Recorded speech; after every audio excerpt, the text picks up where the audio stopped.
let's get a little intro going.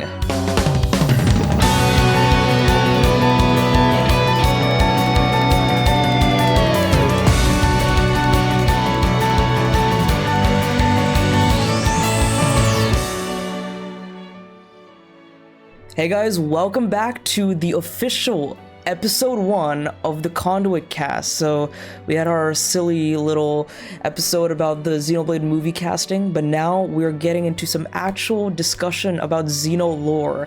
And me and Protagonist thought, who better to have on than one of our favorite new Xenoblade lore experts, and that is Dumb Xeno. So welcome to the Conduit Cast. Do you want to introduce yourself? Thank you for having me. Yeah, definitely. Yeah, well, I'm Jake, also known as Dumb Xeno on YouTube, and I've made quite a few videos on Xenoblade 3 so far, and I'm very excited to talk about the artbook information. So yes. Today specifically, we'll be talking or focusing on the interview with Tetsuya Takahashi because there were a lot of revelations in that, and I was very surprised by a lot of things from that, like the three of us were. So yeah, let's go. We're kind of like the Trinity processor right now.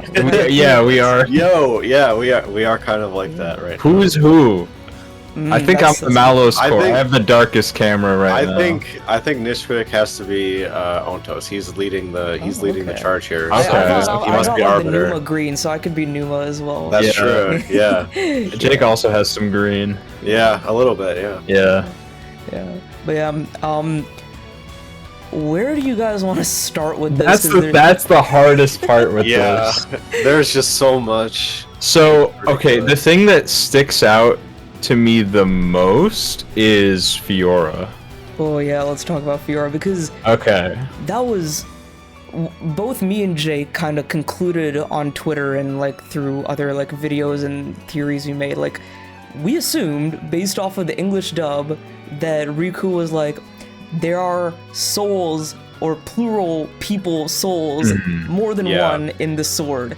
So I think it was a translation or a localization issue, but turns out it's just one person, and I think it makes sense that like another Monado user is in Ionius's version of what the Monado is.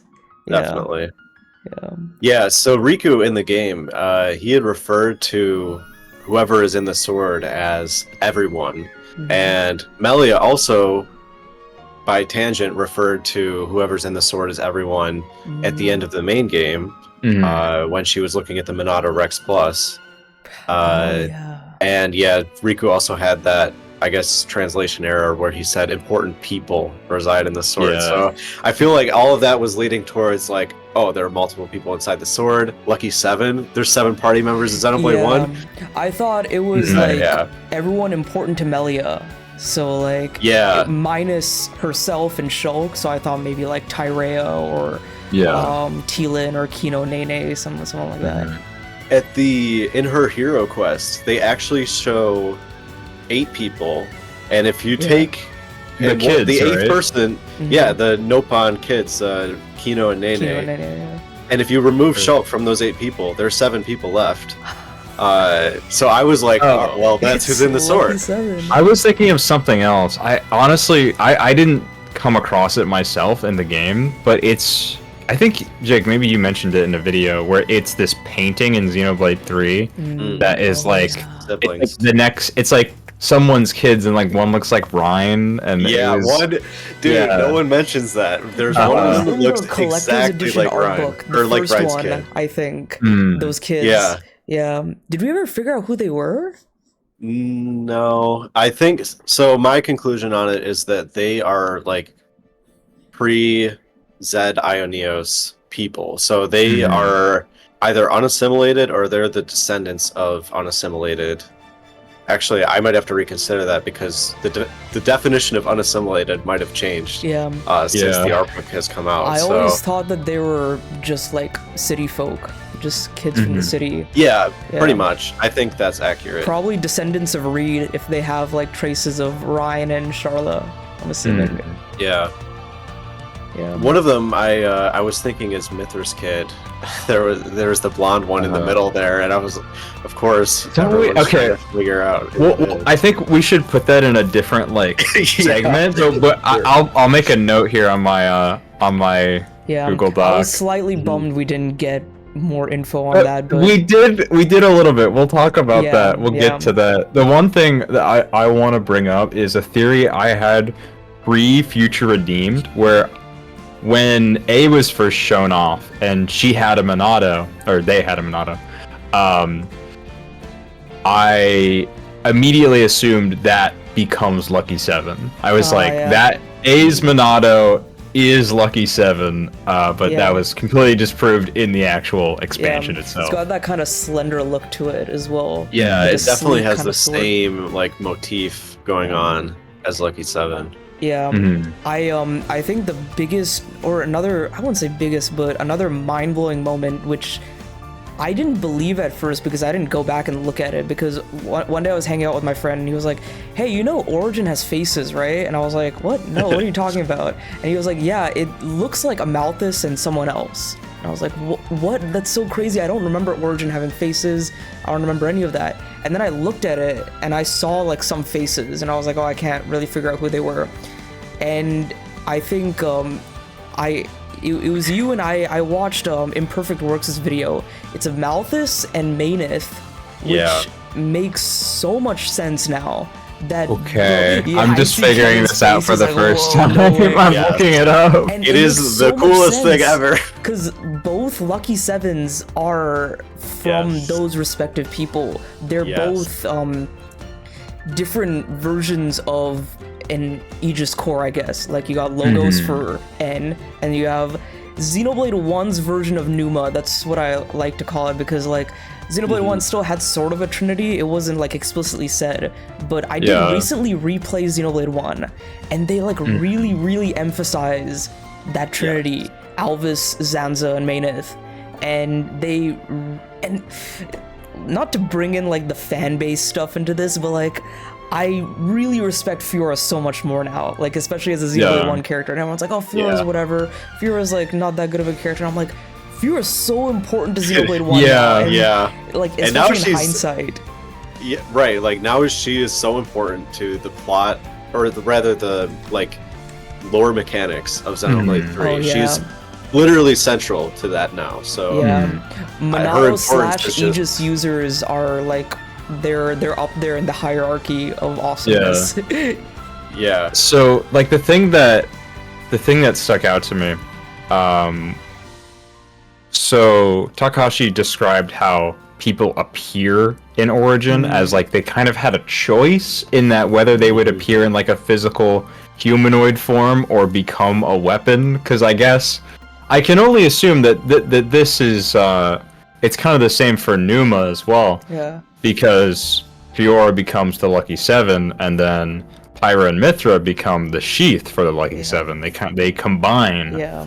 The gauntlets or the sheath, whatever you use it as. There's a few things here I think we can get into, and one of those is unassimilated and how they appear in Ioneos, because that is central to how Fiora is appearing as Lucky 7. So Takahashi said something like,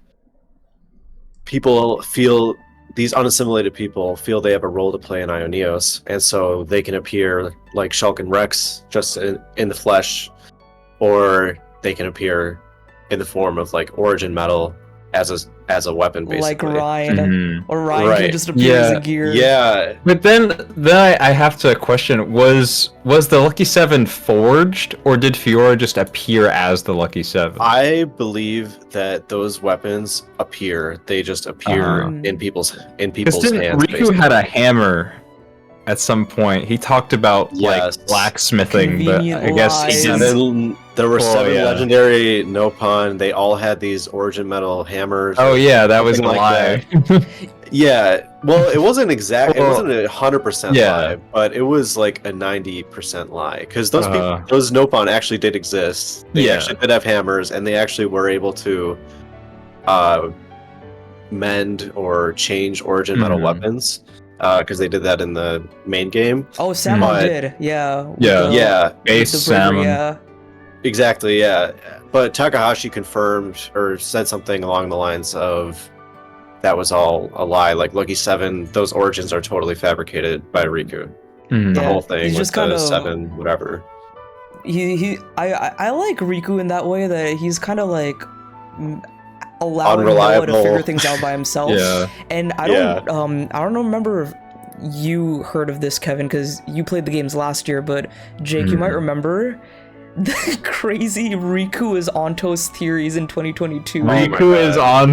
There was so many. And bad the thing theories. is, like, of course, that's not insane. true, but having recently replayed Xenoblade 1, I can see some of the parallels of Alvis being like, hey Shulk, what do you want to do? Here's your kind of options. Which direction are you gonna go? Riku kind of does that the same, so I kind of see why people made that conclusion, honestly. Yeah. You know, this is more of a deep cut, but I think after the first trailer for Xenoblade 3, there was some theory just based off Riku's haircut that he was somehow Rex. Yes, yes, I remember that. That was Manano was sort of like Pyra or something. Yeah, when I first like Beta Pyra. Kinda, yeah. When I first saw that trailer, when I saw Riku, I was like, why is he cosplaying Rex? I thought there was gonna be more of a reason why he looked like that. I thought he was gonna be like, maybe Rex was his master pawn. Like maybe he was like taking on the identity of Rex, but that doesn't seem to be the case. What's funny is maybe he's it was Kavesi that as well. plus his. Sorry, go ahead. No, I was just saying it's funny that he's Kavesi. That's yeah. Sorry, what were you saying? Maybe it was that plus his voice being deep, and he's the only Nopon that has a deep voice. Which is it's an English dub only thing, which is really funny. The English dub is cool like that. In all of them, it adds this detail that is just not present. Yeah. At least as far as I know, it's not present. So. I love it when translations do that. Yeah. Anything else we want to talk about concerning Fiora? I do. Yeah. So let's discuss one of the final scenes in base game Xenoblade 3 where Noah throws Lucky 7 into the water. He throws all the waifus. What do we think about that? Yeah, because he's technically throwing. We'll get into how Ionios reforms post that later, but like, what do we think of him throwing it into the ocean like that? I actually think it's totally fitting for the game. I think it makes sense. And it just makes even more sense after Takahashi's clarifying comments. Yeah. So. I think he says something like he's returning them back to Origin or something like that. Right? And that's actually that brings in like a much deeper layer to it, I think. Yeah. But like thematically, it works so well because even in the beginning, it's Xenoblade 1 advertisement. It's all about the Monado. You see the collector's edition right there. It's just this like really sick line art of the Monado. But the whole like one of the biggest themes of the game is that like it is not about the tool. It is not about the weapon. You don't even have the Monado at the end of the game. It's the will to do what you want and like make the change that you want, and then that is your true Monado in the end. And especially the people that help you get to that point, the people that help you grow. Fiora and Numa being instrumental in the growth and development of not only the worlds of Xenoblade 2 and 3, but their entire casts. Yeah. That's very well said, because it's kind of like for Xenoblade 3 branching off into whatever is next, even if it's called Xenoblade, it's like, because even Takahashi said, he's like, Noah's thanking them for all that they've done, and even though like Noah doesn't really know that like Rex's wives are in here. When he holds the sword up to his face, he says thank you, right?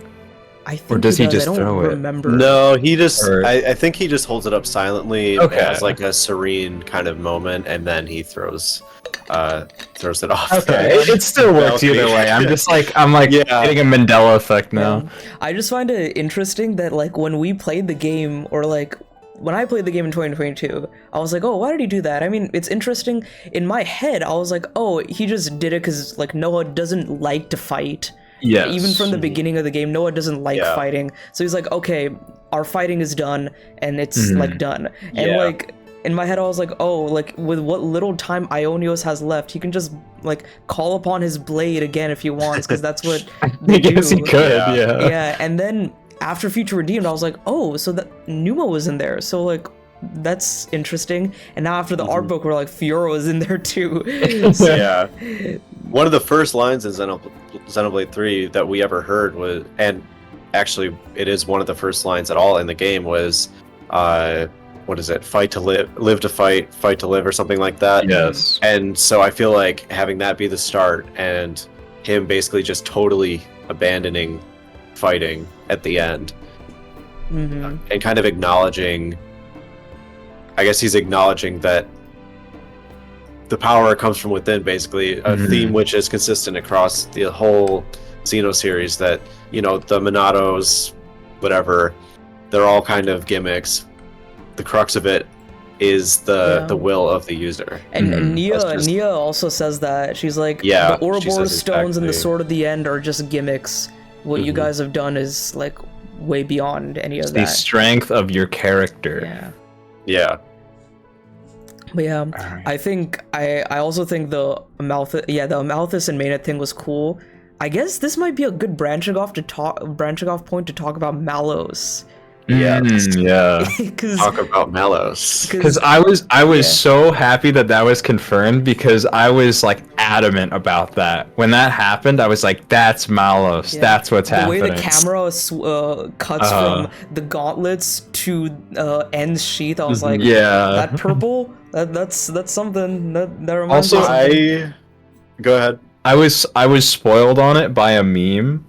It was literally like it was this the same artist that did those Xenoblade pins I showed, called Lone. They made a comic of like, I'll try to find it, but it was like, imagine Malos from the Sword of the End watching M peg N. And then I was like, why is Malos here? What the fuck is happening? And then I played Future Redeemed, and I was like, oh shit, that's him! You know what's even funnier is that that scene where N meets Gondor for the first time. I was like, why is the sword purple? Like, is he already Mobius? And I was like, Malos was here the entire time. Just watching all this happen. I went back and forth so much on whether Malos was or wasn't in the sword since Future Redeemed, since I saw the scene in Future Redeemed. And I started out thinking, well, no, it can't be Malos, because we saw him die clearly in Xenoblade 2, so no, it just can't be him. Then I changed my mind, doing more research, and eventually my most recent opinion before the art book was like, yeah, it just seems too far-fetched that he has come back to life. And then the art book comes out, and I'm like, well, alright, well, I flip-flopped too many times. But Takahashi, he says, like, it's not even Logos, it is actually, like, specifically Malos. Yeah, I think that matters a lot, and that's going to matter when we learn more about what exactly Origin is, and also the source of those memories that Origin contains. Because not only has Malos is dead, and as far as we know, there isn't really a copy that exists, but Torna exists in Xenoblade 3. Down a desert. Unless Torna has had some revival in Xenoblade 2's universe after the Cloud Sea dissipated, that must have been stored in Origin. That data must have been collected thousands of years before the event of the worlds colliding. I think another good example is Mikana's sword, because Mikana's sword was split in half, and it was just like in the ocean. So that one actually is evidence towards the contrary, because I remember I had the same thought. I was like, how was Mikana's sword there? It was cut in half in Xenoblade 1.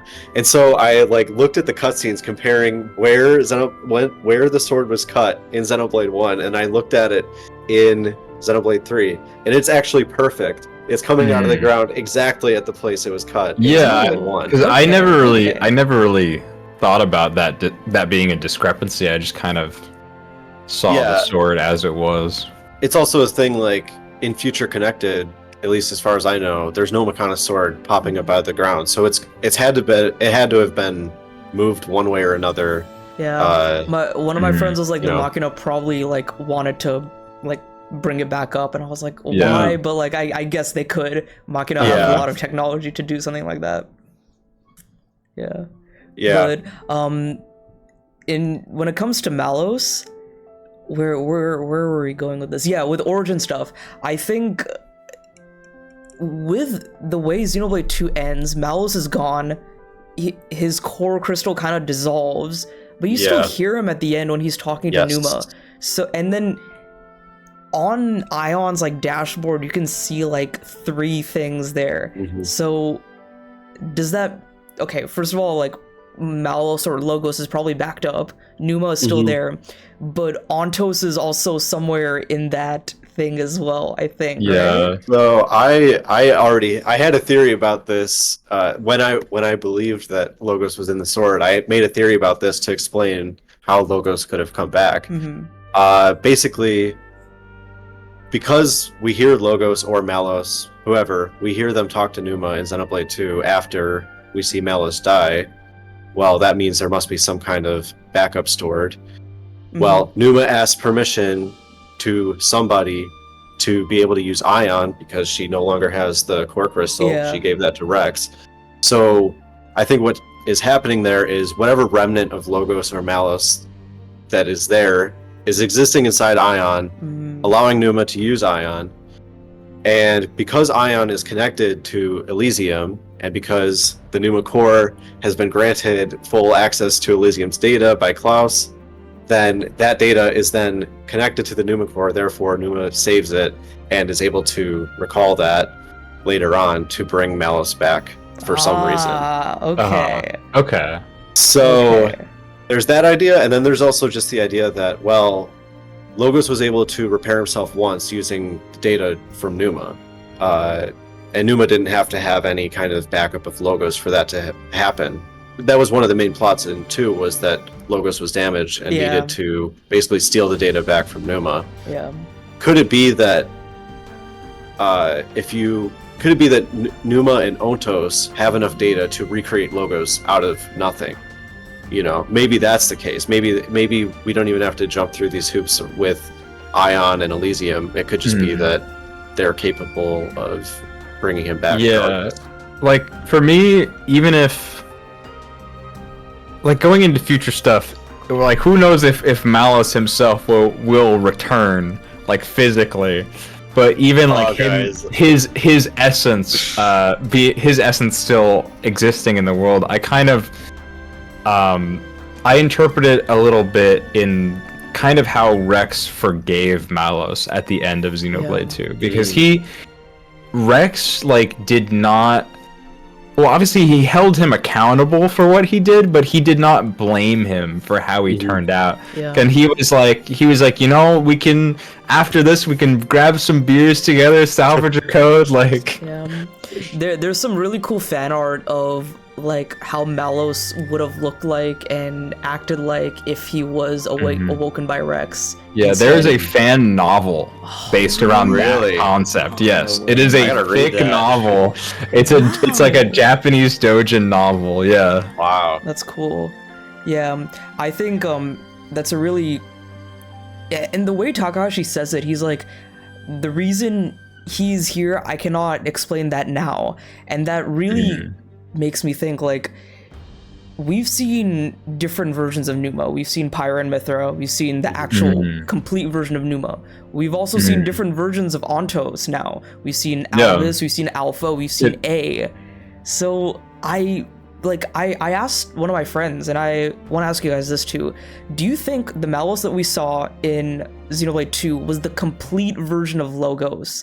Because I think so, but also like maybe not, because that's an interesting concept, because how they explained it was he's like the male side, and so in this context, so Malos, or like Logos, being the male side, Numa being the female side, and Ontos being the in between, making Ontos canonically gender fluid. I think it makes sense to me that he would be the full form, because he is logical. He does not trifle with emotions that much, but he still has them, which is important. But he is very clearly influenced and manipulated himself by Amalthus, and like by what am I thinking? Like by the specific way he was awoken by Amalthus, by his driver. How that affects his personality. So I kind of always felt that really spoke to the male side of the Trinity processor, but you could definitely make a case that there is another side of him out there, and I'd love to see that. Yeah. I think that I was reconsidering this for a while, because I was even thinking, well, is even the person we call Numa, not just the Numa core, but the character Numa, who is Pirate Mithra, is even Numa, is that Numa the core, or is it like this kind of personality that is derived from the Numa core? And I think it's the latter. I think actually Numa is really not just the core. She is like Pyra and Mithra in that she is this personality who has a greater level of access to the abilities of the Numa core. Yeah, and I think I would say that Malos is equivalent to that version of Numa. I think he is that. I think you could basically call him Logos. Because like at his strongest form in Torna, he was like at his prime in Torna, the Golden Country. So I guess he says at one point he's regained all of his Aegis powers. So I guess maybe you could say that's ever lending towards it. Also, Numa, who is Pyra and Mithra together, is obviously still influenced by their awakening with Rex.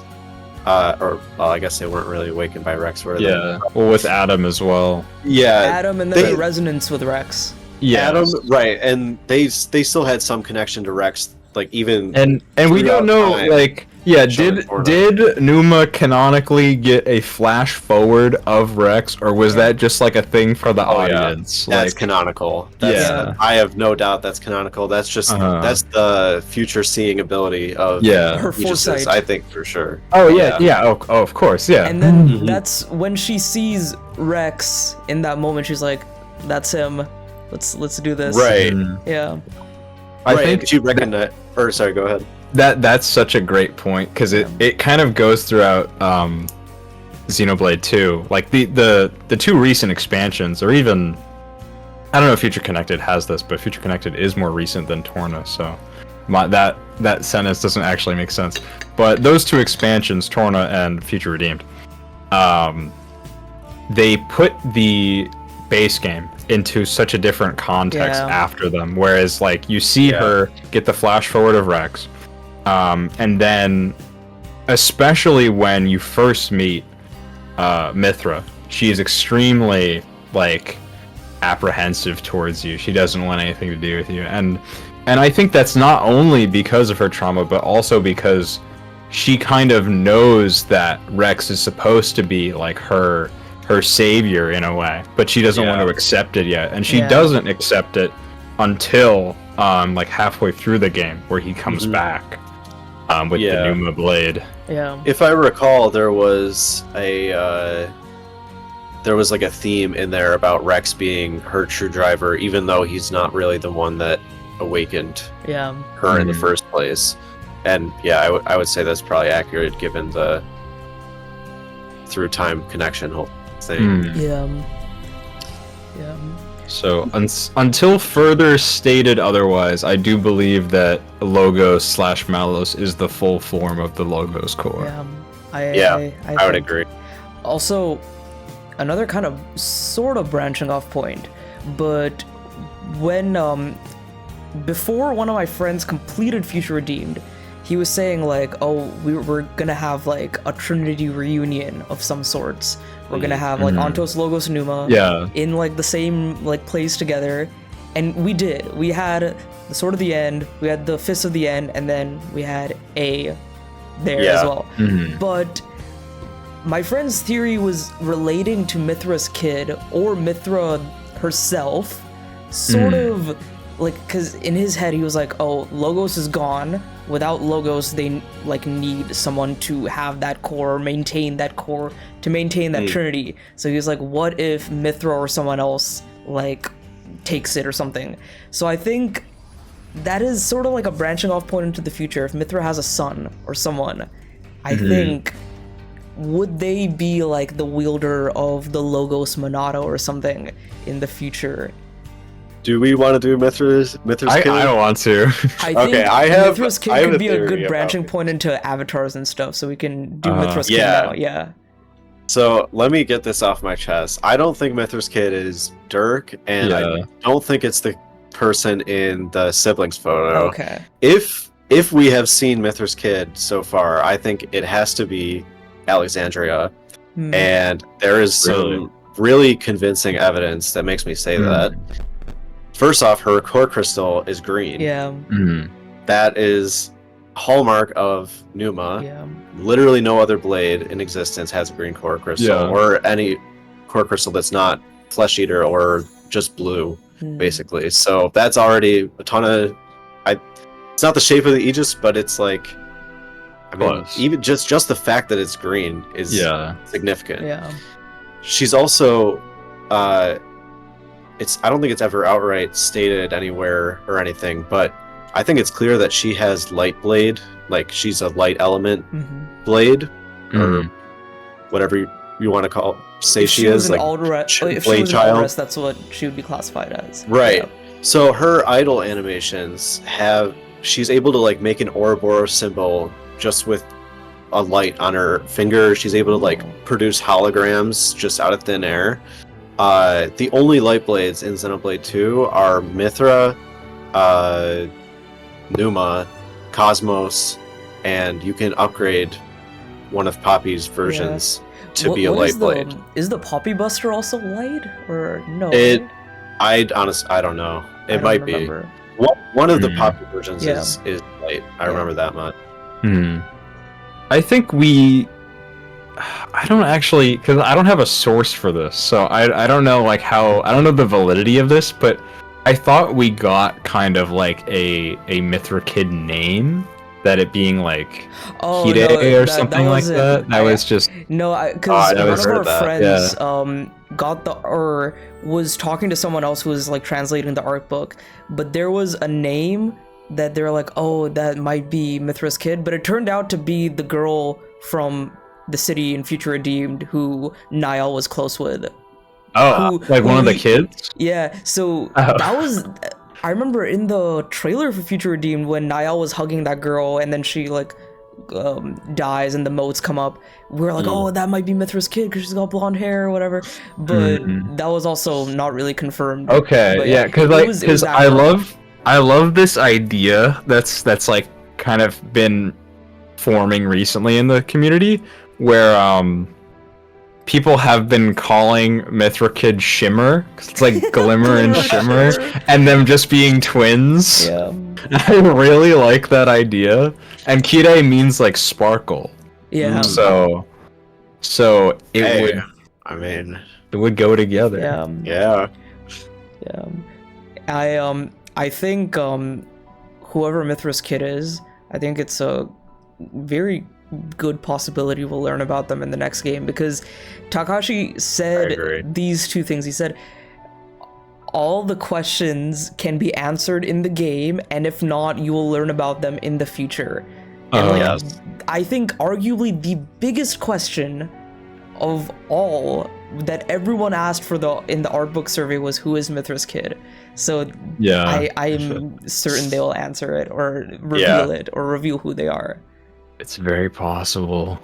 Not to go too much back into logos, but I am like more than 80% sure that the future of Xenoblade is going to have a lot to do with logos and origin. I think those two things go together, and I think we're going to see those together. And I think to an extent we have seen them together already.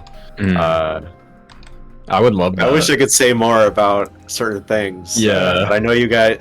How much have you guys played of X? I know Nishquick, you're mostly through X. But... I'm on chapter 8. I just need to blaze through the final few chapters so I can like delve into theories and stuff and all. Yes, like 1 second. I played like 1 second of it. Yeah.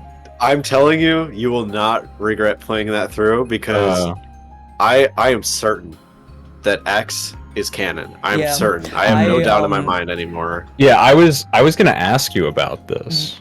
I will have to limit what I say because I don't want to spoil. Literally too much, but I saw a theory recently of like I know some spoilers of X.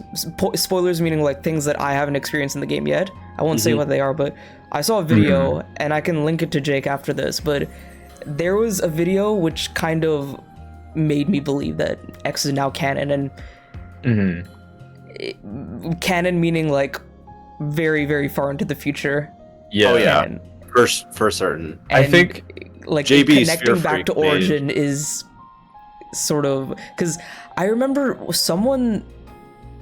Actually, no, I won't get into that. But like, like since I haven't played it, it's been like a big gap for me, and I remember I think it was just after Future Redeemed, but Luxon made a video where he was like, no, there's no way Xenoblade X is canon. And he was going into a lot of Xenosaga stuff as well. We didn't preface this. The main thing.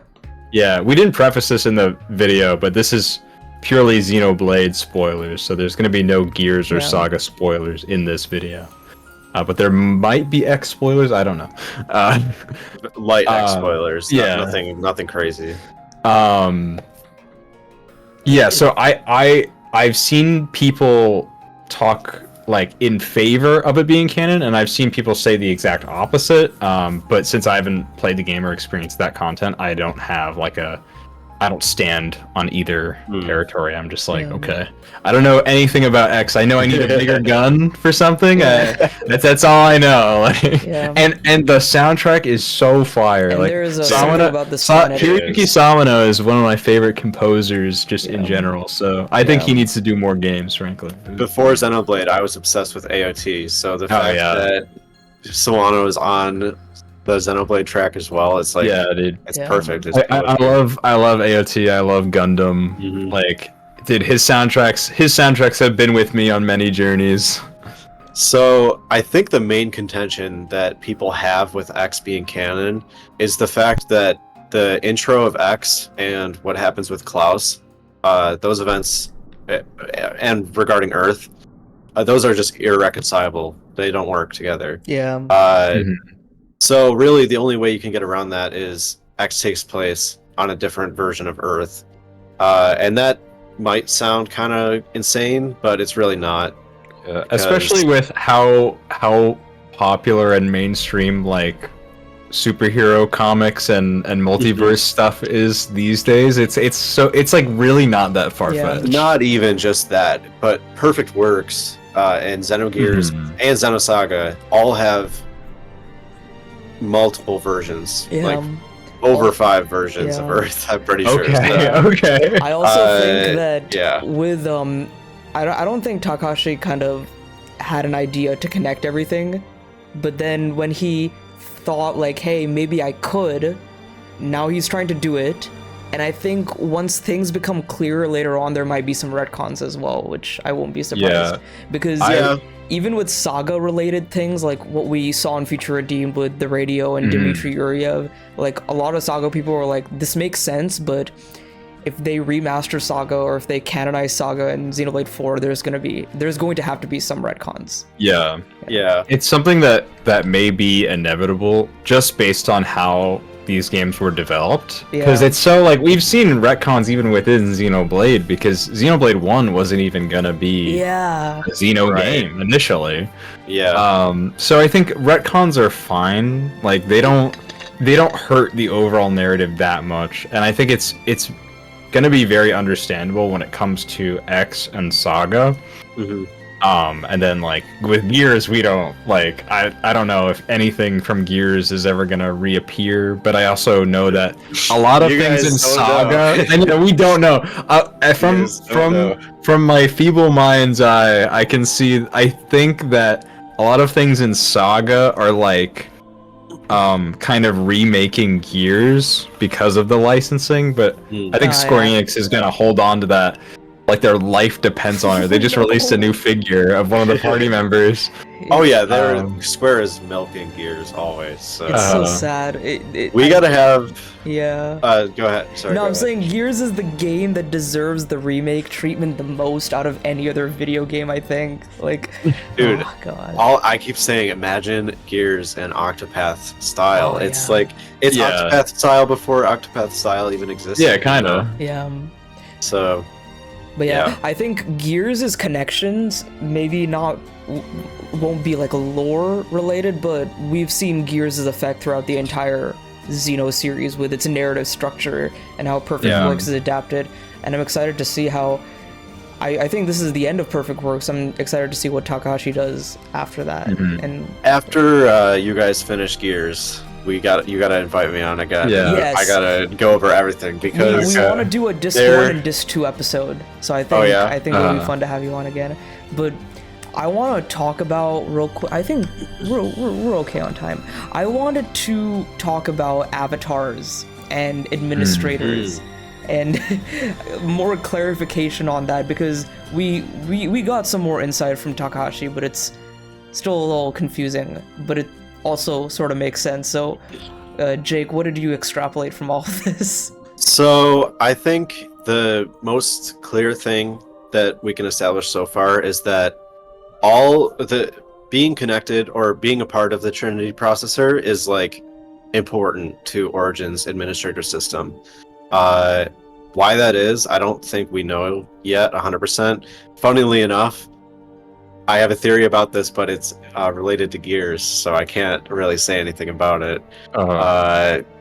There's actually a lot of stuff like that where the Gears, you can use stuff from Gears to explain stuff in 3, and it's really not far-fetched.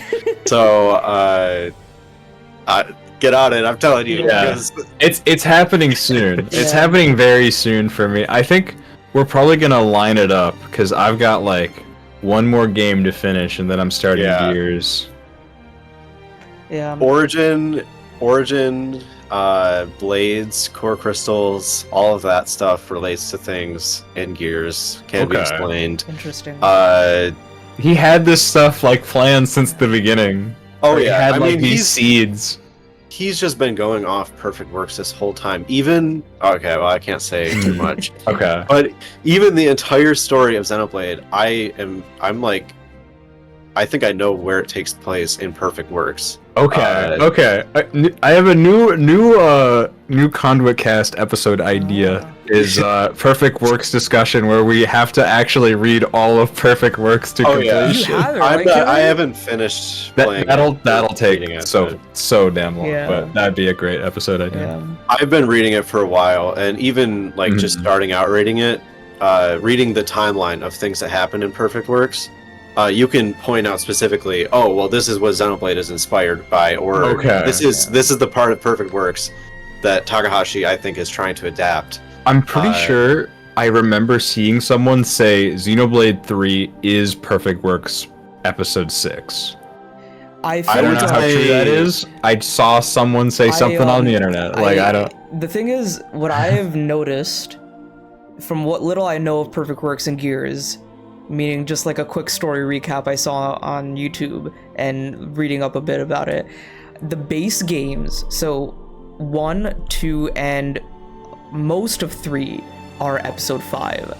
and then the prequels and the prologues and stuff are kind of like the other stuff that happens before like 1, 2, 3, 4 a little bit, and then some other stuff we don't see in the games but hear about would be like episode 1 and 2 and stuff, and then Future Redeemed is like a little bit of everything, and then like, the end of 3 is like 6.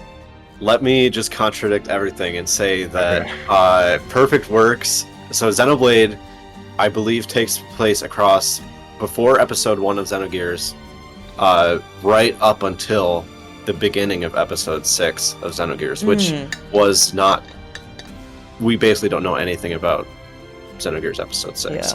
Yeah. So basically, everything we see from here on out is episode 6 Perfect Works. That's pretty much where I think we stand right now. So, alright, well, I guess I don't want to say too much about episodes 1 through 5, but yeah, I'm pretty sure that all of the events in Xenoblade are within those 5 episodes. Okay. They just kind of take place elsewhere. Throughout. It's more like the story of Xenoblade is very contained. And I think that makes sense with the whole Klaus thing. A lot of the events of Xenoblade are very contained into the first version of Earth. I do kind of think that I feel like this is a bit of a tangent, but the most amazing thing about Xenoblade's individual stories is they all stand on their own. Yeah. Even Future Redeemed, if someone, I don't know, this would never happen, but if someone randomly played Future Redeemed, they still get like a cohesive beginning, middle, and end. They get full character arcs. It's not even like the game that doesn't do that is Future Connected, because you need to like really understand stuff that. But you still get like but you still get Kino and Nene have a little arc. Melia has a little arc. Yeah, but yeah, I agree with that. Because I thought it was like a Final Fantasy thing when I first got into Xenoblade. I thought it was like, they're all separate. And then I don't think I ever told you this, Jake, but I think I've told Kevin, but I was never going to play Xenoblade 2 because I was like, I've heard so many people say so many bad things about the game. It's probably not very good. And I was like, I heard that they're connected in like some way other than the Nopon. Let me look it up how it is. And then I saw who the architect was, and I was like, okay, never mind, I'm playing the game. My catalyst to get into it. I think that's one of the best parts of the at least Xenoblade in general is just kind of you can get the whole emotional meaning of the game out of like the first time you play it, and it's really there's not that many questions about the themes. The point of the story is very obvious the first time you play it. But the lore, everything behind that point, everything that contributes to that point is so complicated, and they will either explain in super detail to you what's going on there, or they will just tell you nothing and expect you to figure it out. Yeah. But the best part about it is that I'm certain Takahashi knows everything. I'm certain he already knows how these systems work. I think that's the best part about it, really, is that everything is going to make sense at a certain point, and that has just come true again and again and again. Yeah, with Xenoblade. So with I guess a lot of people are dubbing it now, like some of my mutuals and some other content creators are dubbing what could come next as the Origin Saga, explaining Origin's glitches, Origin's ramifications, the aftermath of the worlds coming together. Where do you think this will go in terms of all of that? So, a little bit of Gears spoilers, just a little, not a ton. There's a big player in Gears that is comparable to Origin. And I know what it is. You could, and this system is described as an interplanetary invasion system. I'm paraphrasing. It's basically that. This system was originally designed as an interplanetary invasion system. Now, if you think about how X works a little bit, and you put some things together, I think we're going to find that Origin is going to be going rogue somehow. Okay. And who is controlling Origin is completely unknown. Like, there's going to be some enemy force that takes control of Origin and starts using it as this interplanetary invasion weapon system, basically. There's kind of a lot in between there that is just totally unknown. Yeah. But that's at least where it will get there, I believe. On the lead up to when X, we can say specifically, oh yeah, X starts here in the Xenoblade timeline. I think at that point we will see that Origin has been part of the arc the entire way in between. So interesting. Yeah, it should be Xenoblade 10. It should be canonically Xenoblade 10.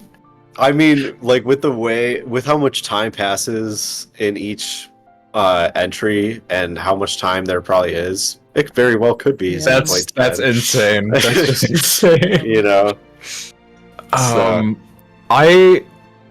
I cannot help but wonder about what our characters are going to be like when the world reforms, and if we'll even see them again in a sequel. Like literally every single Xeno game has a different protagonist. Even the expansions, they do not reuse protagonists, even though they come back. Joel came back twice in 2 separate expansions as a party member, but he was specifically not the protagonist. Yeah, and I think a lot of people are saying this with the city folk. Like, we kind of already knew that they'd be reborn into the new world, but maybe they won't be reborn as the exact same people. Like, people are saying maybe they'll have different parents, maybe they'll look different, act different, but from the way I understood it, is that soul from the city will still be reborn into the new city in a better world with a better life, but just maybe have some different circumstances surrounding their life and existence. I think I just need like an anime OVA of Rex family. Just like Rex family hanging out, and like maybe Mio and Noah meeting again, like as kids in the new world. I don't know. I just want my fan fiction, like. Yeah, I think we'll see the effects of a lot of that in the next game, and I think it may not be exactly how we think it will be. But it'll just be like a new start to everything. Yeah, I still have some confusion around what's going on with the city people. I mean, at least it's very clear that the city people are going to be reborn one way or another into the new world, and it seems like it's going to be all of them. Yeah. The way Takahashi, or at least the way the translation made it sound, it almost seemed like there was like an island of city people, where there's like an island that is Allrest, an island that is Bionis, and then there's an island that is city people. That would make sense. That was the way that I read that, but I don't know if that is really the actual case. Because let's say that all the Titans in Xenoblade 2 came together at the end, so they form a continent. Right, exactly. And then all you have on like the other side of the sea, or however you want to call it, is just Bionis. The Mechonis and the Bionis, just like in shambles, basically. Yeah. Right. So they can easily exist on like the same ocean. And we did introduce sailing mechanics in Xenoblade 3. So the next game could be like a Wind Waker style, like sailing across the world kind of game. I think in the future, well, I guess this is coming back to returning characters, but I think for sure we'll see more of the Trinity processor. I have no doubt about that. I think beyond that, though, we're going to be hard pressed to see returning characters. Maybe as like a reference or like a quick flashback or something to previous events, or maybe Mithra's Kid. Maybe. I don't really know Mithra's how Kid will that's be gonna the play. main like connection back to the older games. I think that would be probably the most fitting. I think the characters that in my mind, obviously I want to see everyone, but the characters that I think have a more likely chance of actually showing up is Mithra's Kid, Malos, and Shania. I do. Yeah, I think that. One. Yeah, I don't know if she'd be a main character, but I think they'd kind of be. Maybe she'd be like an older woman. She'd be like someone's mom. Yeah. Like maybe she's like the mother of one of your party members, like and completely new character. And then you're just like, hey, second chance. You're just like, hey, yeah. And then Takahashi's like, guys, in the Xenoblade 4 artbook, he's like, guys, that's actually Shania. That'll be cool. The way I've been thinking about it is basically, I think that the next Xenoblade is going to be outside of the lifespans of the people of the New World. And potentially it might not even take place on the same Earth. I think it could. Yeah. It might take place on a different Earth. Actually, it might take place in space. Honestly, I think that's actually most likely. It's going to be in space. How do you think Mithra's kid could factor into that though? You could see that's where I don't know, and that also gets into what are the lifespans of these blade human hybrid children? Like Glimmer and Shimmer. Actually, let's talk about that because I feel like the lifespan stuff, the Machina lifespans are different now. They're just different, or at least the hybrid ones, they're different. Also, Takahashi, he said that all Machina look like Lans under their garb and stuff. And that was like, holy, that's insane. Yeah, which we kind of saw. I think it's like a bit of an art style change. Yeah, to me, because it's like when I saw Lans, I think I was confused at first, but then I was like, oh no, he's a Machina. That's what he's supposed to be. And he says at one point he's like made of tougher stuff. Yeah, sometimes Riku does maintenance on his arms and stuff. Yeah. Oh. Yeah. Okay. That's also how we learned that Agnians are like baseline more powerful because they have basically all of them have some kind of blade ancestry. Yeah, the Kavesi need that power kind of brace thing. Right, they need that is frames. That is something that I don't know if I ever thought about this. The discrepancy between Homs and Xenoblade 1s and then just humans in Xenoblade 2 and how they factor into Ionians. Yeah, so this also I guess Xeno as a whole has a concept of kind of like humanoid or like lives are kind of separate to these other intelligent lives. So like think about like Nopon. They're basically as intelligent as people, but they are not people. They are external. He actually confirmed they're external to the flow. They're not even part of the system of Ionios. In 3. So there's that. And I think the lifespans of these human and other race children, I think they're probably going to end up basically just being human lifespans. And I don't think that's just the result of biology. I think that's probably an intentional change made at both of the resets of these worlds. Because like go ahead. Even in Xenoblade 2, Corrine was saying like, oh, in the past blades and humans would get married and they would start families, but she talked about it as if it was like a rumor. Like it wasn't really confirmed, it wasn't or like anything. And we didn't know. We didn't know if like that could happen. And now we see like Rex has an entire family. Yeah. And I think with what the disappearance of the Conduit like caused, I think it just changed the worlds fundamentally in that way. So I think the way this change came about was not a direct result of the Conduit disappearing, but in Xenoblade 2's universe, it would be done as like one of the gifts from Klaus. Basically, last gift. Yeah. Basically, he's returning a natural way of life to the world, and the way I would see that these lifespans kind of being equalized, at least for these new lives that are being born into the world. Basically, everyone's going to have around the same lifespan, so you're not going to get situations like Pyra and Mithra where they have to live centuries seeing all their friends die over and over again. That was one of the things in 2 that was mentioned, I believe. It was like the immortality is actually a burden for Jin especially. I think, definitely. I think my favorite part of that was when Zeke is dying and Oh, why is her name escaping Pandoria. me right now? Pandoria was like trying to save him, just like her dialogue. She was just. It was. Yeah. Yeah, it was very similar to Laura's dialogue actually, on her death scene. Yeah. So yeah, I think probably Klaus edited those lifespans wirelessly through the whole ability to like wirelessly edit blade biology. And then in Xenoblade 1, I would assume it was just like a world, a change made when the world was reset by Otos. So basically, all the lives have kind of been synchronized in a way to coexist with each other on the same scale.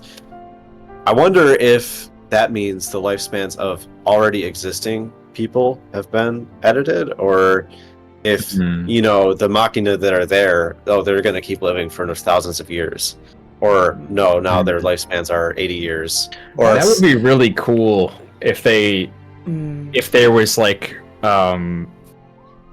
people who still had extremely long lifespans, and then everyone else just has like an average lifespan. You know, I just realized something, and this might be like a branching off point to like talking more about avatars and administrators. Yeah, let's transition into like, that. I just realized like what you said about Klaus and Alvis kind of resetting the universe and giving people these like normal lifespans. It's kind of the same thing. It's what Shulk and Rex sort of do to Nicole and Glimmer in a way. Oh yeah, you're right. It's like a gift. Yeah, it's their final This gift. is the. But my Oh my god, it's the Klaus saga. That makes so much sense. When I finished Future Redeemed, I was like, Klaus wasn't in this story. But my thoughts are like, I actually no, I think that makes sense because as like Shulk, he says something and then the motes start coming. I think that's when I think that's when he like accepts himself as the next like avatar for the world spirit. Yeah. And that gives him the ability to do that to his son and likewise Rex. I'm pretty sure he actually says the word gift. Yeah. Now that I think about it, I'm pretty sure he says we can give you this gift or something like that to Nicole. And it's like, oh, well, you said this, and now it's like, oh my god, it's all making sense. Yeah. Just before that, Rex name dropped Klaus, so he had that in his mind. He was thinking about what Klaus did to the world, and for Rex, Klaus was a pretty cool guy. Yeah. Yeah, true. Yeah. Cheers to this is literally what Rex said. Cheers to old Klaus, his gifts keep on giving, or something. So something cool very I saw pointed. Was someone had compared the splitting of Klaus and Zanza to the splitting of Alpha and A, and I thought that makes so much sense because there's also been a lot of talk about like Anima and Animus appearing over and over and over again throughout the entire series. Anima and Animus. Yeah, that's probably how I was describing like. I wish I could name drop a specific philosopher for this or something, but just like when I was talking about the Trinity processor having like the male counterpart and the female counterpart, that is how they describe it. I think it's Freud who talks about that a lot. Yes. Okay. So it's to clarify, I mean, in general, is that like when you're talking about it in that context of the male side and the female side, it's not about gender. It's about like it's more about the anima and animus. It's about it's like a psychological like framework. I think would be the best way to put it. And you can see that with like anima being the female side, animus being the male side. Like Klaus in All Rest would be the anima, or kind of like the softer side. More the thoughtful. One with the regret and wanting to fix his mistakes. More emotionally driven. And also Zanza. So Zanza is like this over-aggressive god, blah blah blah blah, animus. But also power. Zanza, I didn't even like think about this until recently. I was rewatching a cutscene, and Zanza says something when he's dying. It's like the memory of a god's existence from the chaos of creation. Yeah. He doesn't even remember who he was before being a god. I think Maineth does. She wasn't split, but Klaus and Zanza. Klaus maintains all the memories. Zanza is just this kind of willful figure with no memory. who is exactly like Alpha. Yeah. Who is also the Animist. 100%. Who has no memories. Yeah. I mean, what do you say? Like, I really do need to replay Future Redeemed, but I feel like Alpha doesn't really even have much dialogue. No, he doesn't. No, he doesn't. Like, the Albus voice actor doesn't say much until the end of the game. Yeah. Yeah, right. Yeah.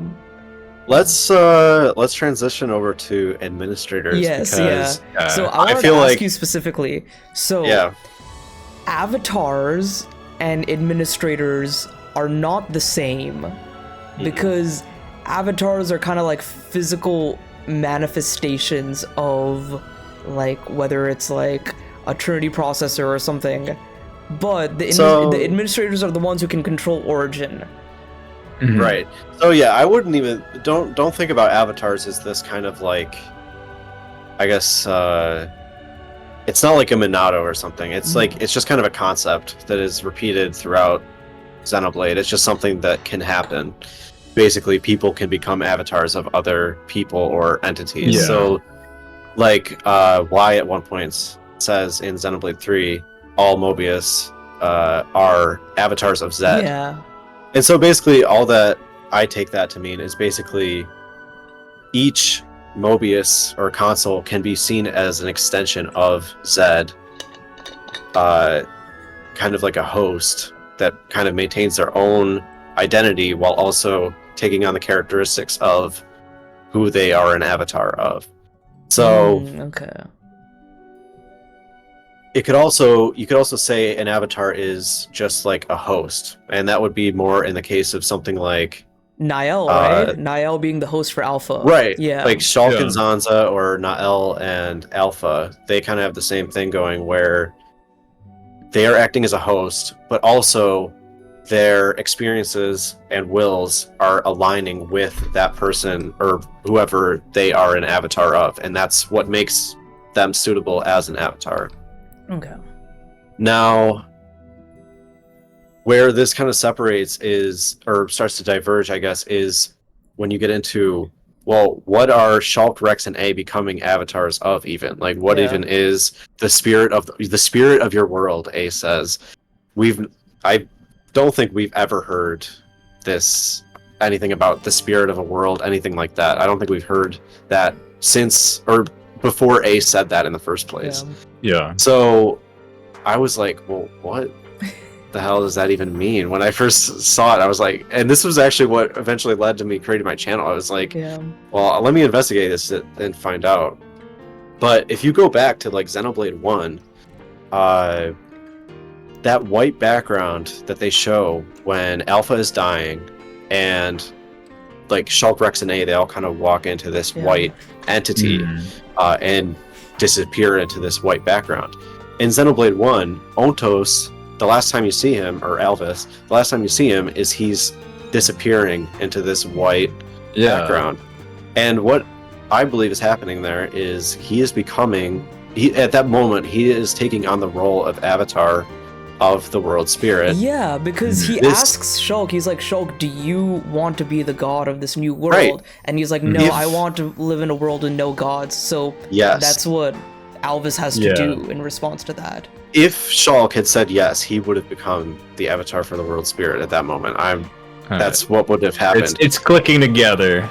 And before that moment, so the reason that there was even a question of, do you want to become avatar, or do you want to become a god, was because Zanza is dying. So, well, that means Zanza was the avatar for the world spirit before Ontos, because otherwise, why are we replacing it? Okay. Yeah. And something also you can see is, while Zanza is absent from this role of avatar, the world is like crumbling. Yes, Bionis is crumbling, Yes, Bionis is crumbling, and it's not just that Bionis is crumbling, but like the world is crumbling around Bionis. Like Bionis is the center point of that world, because the world spirit, I'm pretty sure, is in Bionis.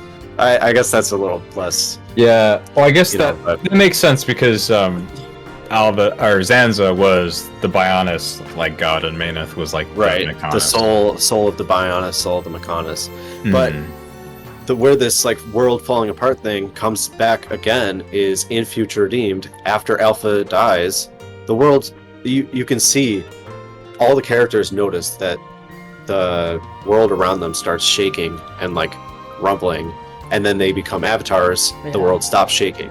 Okay. So the world spirit, basically what you can discern from this is there needs to be an avatar for this world spirit. Without one, the world will crumble. Why this world spirit exists in the first place? Where does it come from? Probably has to do with the wave existence from Gears. I think the world spirit could be the Xenoblade version of the wave existence. This is something I don't have definitive answers for, but as I read Perfect Works, I'm going to eventually put this together. Yeah. But yeah. So before Shulk, Rex, and A took that spot, it was just Alpha doing it all, right? Yeah, so between... That's interesting because Shulk, Rex, and A form their own sort of like Trinity processor for this world. Yeah. So before that, it was just Alpha doing everything. Is that correct? Yeah, so pretty much, I think Takahashi goes into this in the interview. Basically, he says that Alpha acted as a general administrator over all of Ioneos. So, I guess also something to point out is the core of Origin functions around Ontos, around Alpha, who is the avatar of the world spirit. And so Origin's core is a container for that world spirit, kind of. So the whole function of Origin is around this point of the world spirit. So I think this is something we're definitely going to hear a lot more of in the future as well. Yeah. But I feel like I lost myself there. What I don't know. What was your question? It's like so much. No, I was wondering. I think you kind of hit the nail on the head. Basically, I was like, with Shulk, Rex, and A acting as this Trinity, how does Alpha do all of that? But also, it kind of makes sense because Alpha probably still has remnants of information from Logos and Numa to kind of act as that world spirit, and then the thing that triggers him to kind of malfunction is basically like Zed screwing with everything, and then he's like, no, I'm gonna be the heartless machine. It gets kind of complicated when you involve Trinities because there's like 4 different Trinities, or at least 2 or 3 different Trinities in Xenoblade 3 just alone. So you have the Shulk Rex A Trinity, which acts as a replacement for Alpha, and then you have X, Y, and Z. Yes, X, Y, and Z are their own Trinity, who act as a partial administrator of Origin. This is said by Takahashi in the interview. Basically, Zed started acting by himself as a partial administrator, and Alpha was just like, okay, whatever. You can do what you want. I don't care. I'm a machine. So, Alpha, in between the point of Origin being created and all the way up until Future Redeemed, where he makes his Gambit, basically had full power as a general administrator to do whatever he wanted with Ioneos, and he just decided not to do anything because he hadn't made that decision yet. This is also something confirmed in the art book. The decision to go to a new world was made inside Ioneos. That decision was made by Alpha shortly before he appeared. Yeah, and it was mostly because of the city people, right? Because he wanted to take them with him. Yeah. Yeah. I think basically what the conclusion on that was, Alpha looked at the state of the world, was like, no, this sucks. And, all right, well, I deem the city people who are born from Life of Both Worlds to be suitable to fulfill this will that I have inside of me, this will that comes from Klaus's regret. This is explained by A in Future Redeemed, basically that Alpha is acting without regard to morality on this regretful will left behind by Klaus. Yeah.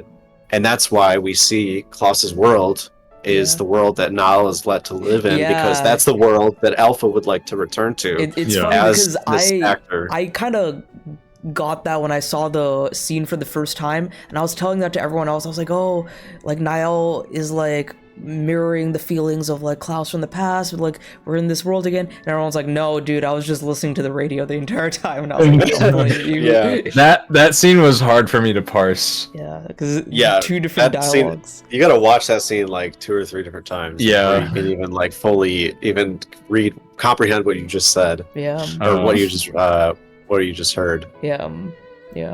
So let's get into actually what defines an administrator, because I guess what we started off here was you asked what's the difference between an avatar and an administrator, right? So it seems that Takahashi lists basically all people who are administrators as like Rex, Shulk, Numa, Logos, stuff like that. Basically, they're either part of the Trinity processor or they're someone who has like wielded a Monado from the Trinity processor. And then there's also Melia and Nia, who are kind of the builders of Origin, who have the access with the keys, as they call it, the keys. Right. So, yeah, they, I think, are like artificially designated as administrators of Origin, because they don't really have any. Well, actually, you know what? I might change my opinion on this, because Nia seems to have some relation Nia to has Numa. the blades, the holographic blades. Yeah. Now we have evidence, direct evidence. Melia has some relation to Logos, and that's because the Sword of the End. They are like, you could think of them as like extensions of Melia or Melia's key. Yeah. They say, at least you could say this for Lucky 7 and the one made of Fiora, but Nia says it's a byproduct of resonance between Origin and Melia's heart. Yes. And we see it basically act as Melia's key throughout the game. So the question is, and I think the answer is yes, does the Logos Sword of the End, is this also related to Melia? I think that's true. And I think there's a reason it's related to Melia, and we just don't know it yet. Okay. That's very interesting. And so Melia is now related to Logos, Nia is now related to Numa. And guess what? Allrest has been the anima side this whole time. I guess it doesn't work so well, to be honest, because that's like the Arbiter side. But no, I still think it's interesting how both worlds have their kind of trinity. Where I mean, I guess in Allrest you could say it's Klaus, Numa, and Logos, whereas in Bionis it's Zanza, Maineth, and Ontos or Elvis. Yeah. So, okay, that makes more sense now. The administrators have access to Origin through their connection to a Monado directly, whether it's... Right. Yeah. So, and I think you have to ask the question, okay, well, why is it the Trinity processor, and why is it that people who have been connected to the Trinity processor in such an intimate way, why are these people now able to take administrator status of Origin? And this is something that I think we are not going to know until later on.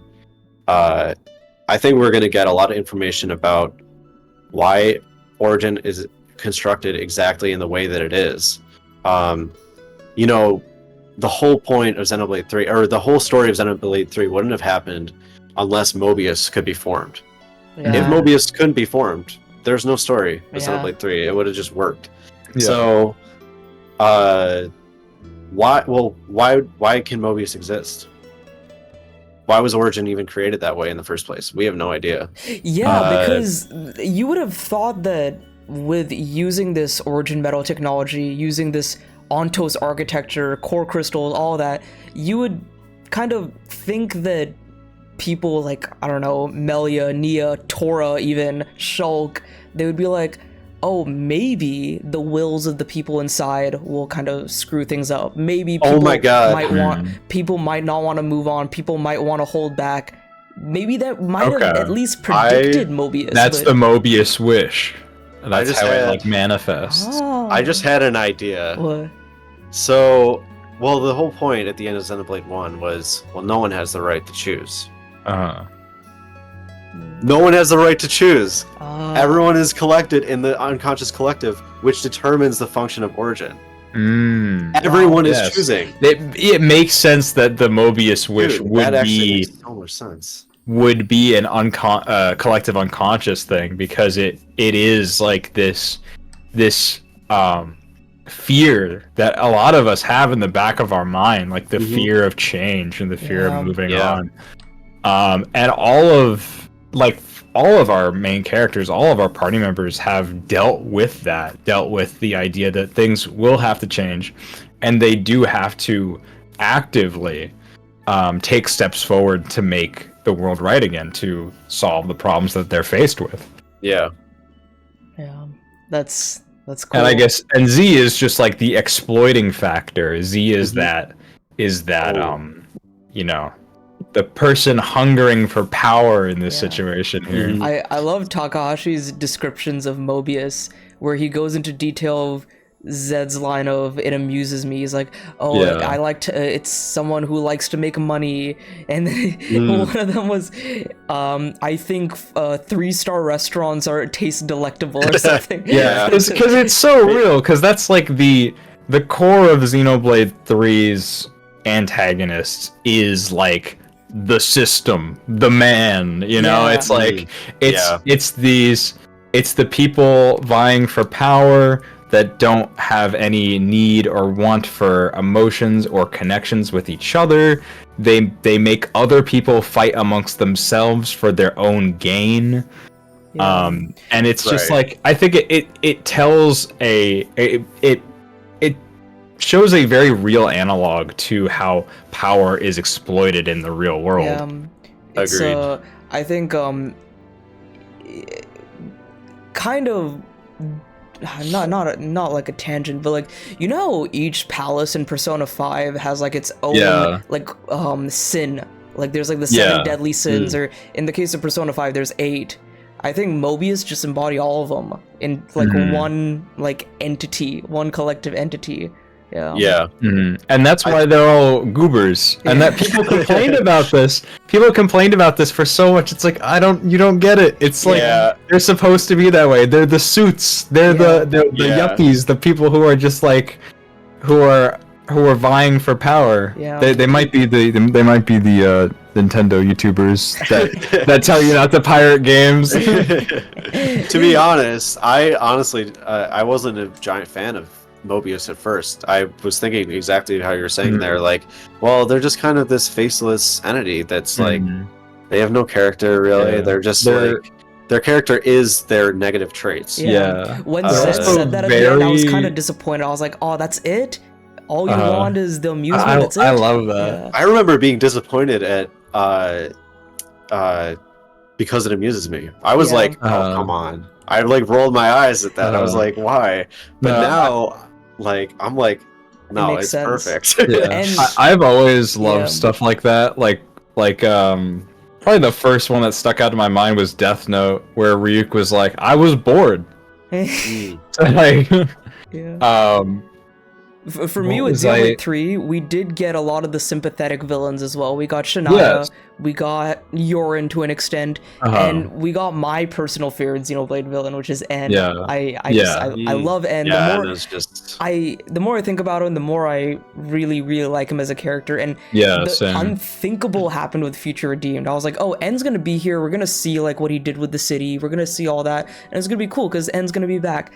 I didn't expect Future Redeemed to expand on N's character, give him more motivations, have you kind of sympathize with him, because like when you see in the trailer that he kills Gondor, you're like, oh, okay, yeah, he killed Gondor. We kind of knew it was gonna happen, but then you realize he didn't even want to do it, and you're like, oh man.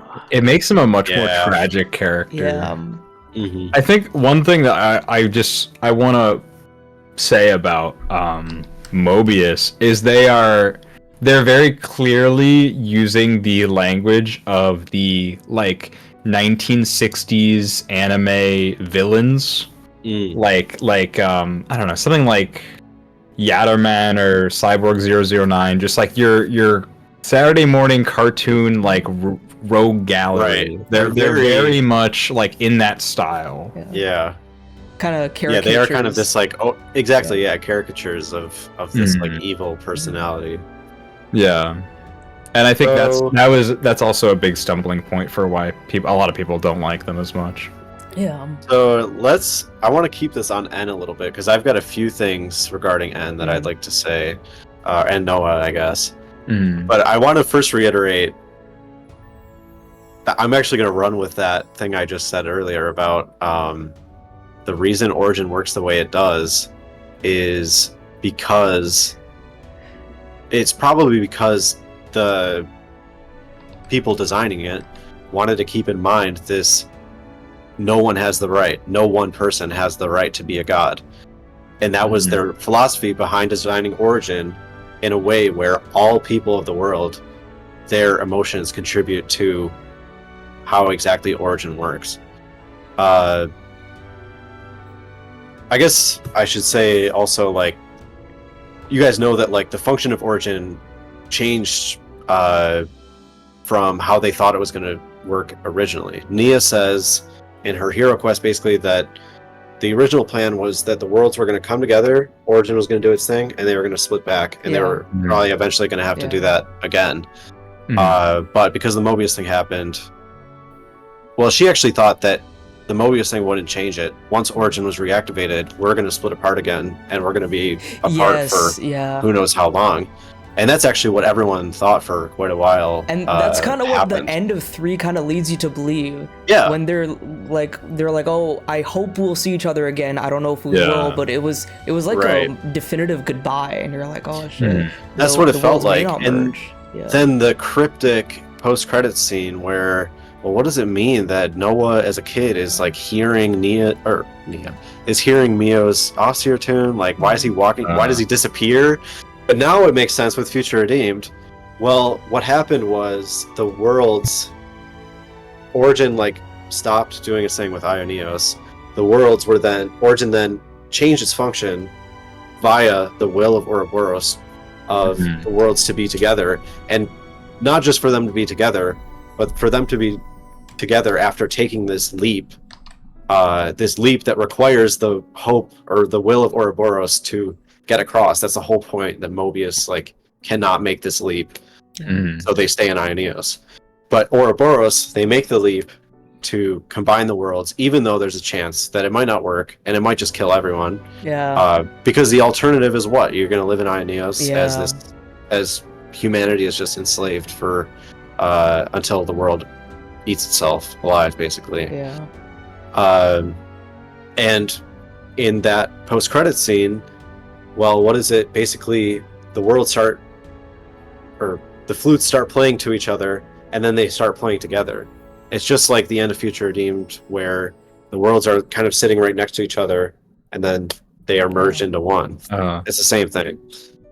And then you see, presumably, Cosmos falling down. Yeah, well, there's that actually. That is probably the most unsure thing right now for me. I am totally up in the air as to what that could be. There's another alternative as to what that is, but I can't say what that is. Okay. There was something. I think Jake knows what I'm getting at, though. Yeah, some people thought it could be something from X. I doubt it. I actually doubt it's anything we've seen in X so far. Also, you guys continue. I'll be right back. Give me one second. So, I guess let me start on N as it relates to this whole like Origin function thing. So, like, Zed was able to manifest, right, as this being, even though he's like not a person. He's like this feeling, right? I guess Zed is the culmination of the Mobius wish. He's kind of like, he is for sure. He is the zeitgeist. And not only physical form, but X, Y, and Z, I believe they are actually all pretty much equivalent. They are kind of the same being, just with different faces. Yeah, definitely. I was very confused about X and Y's like point in the story. I think there's a point where I think it's X takes off their mask or something. And I just remember sitting like, I don't know who this is, and I think I'm supposed to. Right. Well, you see that they have this like Mobius aesthetic to their face, and they actually show that they have 2 irises instead of just one, which is totally unique. So you see that and you're like, well, what is differentiating these people from everyone else? And they look like normal Mobius. They have Mobius clothes. And for some reason, Zed has no Mobius core. Well, I think my conclusion coming to that was, well, the X and Y we see for most of the game, those are just avatars of themselves, basically. They are projections of themselves from Origin's core, just as every other Mobius is this avatar or projection of Zed from where he is in the core of Origin. So when we kill them at the end, we remember X and Y, we just kill them as we're getting to the final battle. But and they appear again. They do appear as faces. Right. Yeah. That's because we killed their avatars. They still exist in Origin's core. They're still there. That's their essence. Right. I think that was something that I thought was really cool. And then this whole Trinity thing they got going where, again, we see the coloring. Zed is Arbiter, he's red. Y was blue or purple, Animus. Or, I'm sorry, Y was green. Connected to Flame Clock's life. Pneuma is basically means life, kind of. Or it's connected to souls.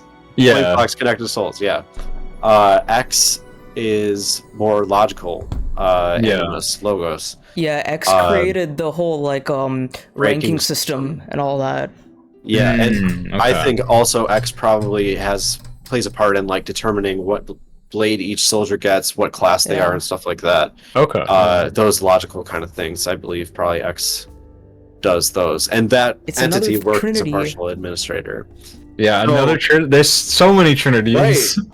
And all right, well, there's a whole thing with Gears you can get into it, into how I'm not gonna get into it, but these trinities all kind of work the same as the concept of the Trinity processor or Catamony in Xenogears. Yes, I remember that. Catamony is still relevant. It is more relevant than it's ever been. There's cool stuff there. But moving on, how this relates to N is, well, we think that Zed is the only Zed, X, and Y are the only. Also, I've been conditioned to be Canadian. I say Zed now. I'm not. I'm American. I've never said Zed in my whole life until playing 3. But as far as we know, Zed's the only character that's just derived from this emotion. But there's this character in Chapter 6, the hooded boy. Yes. So.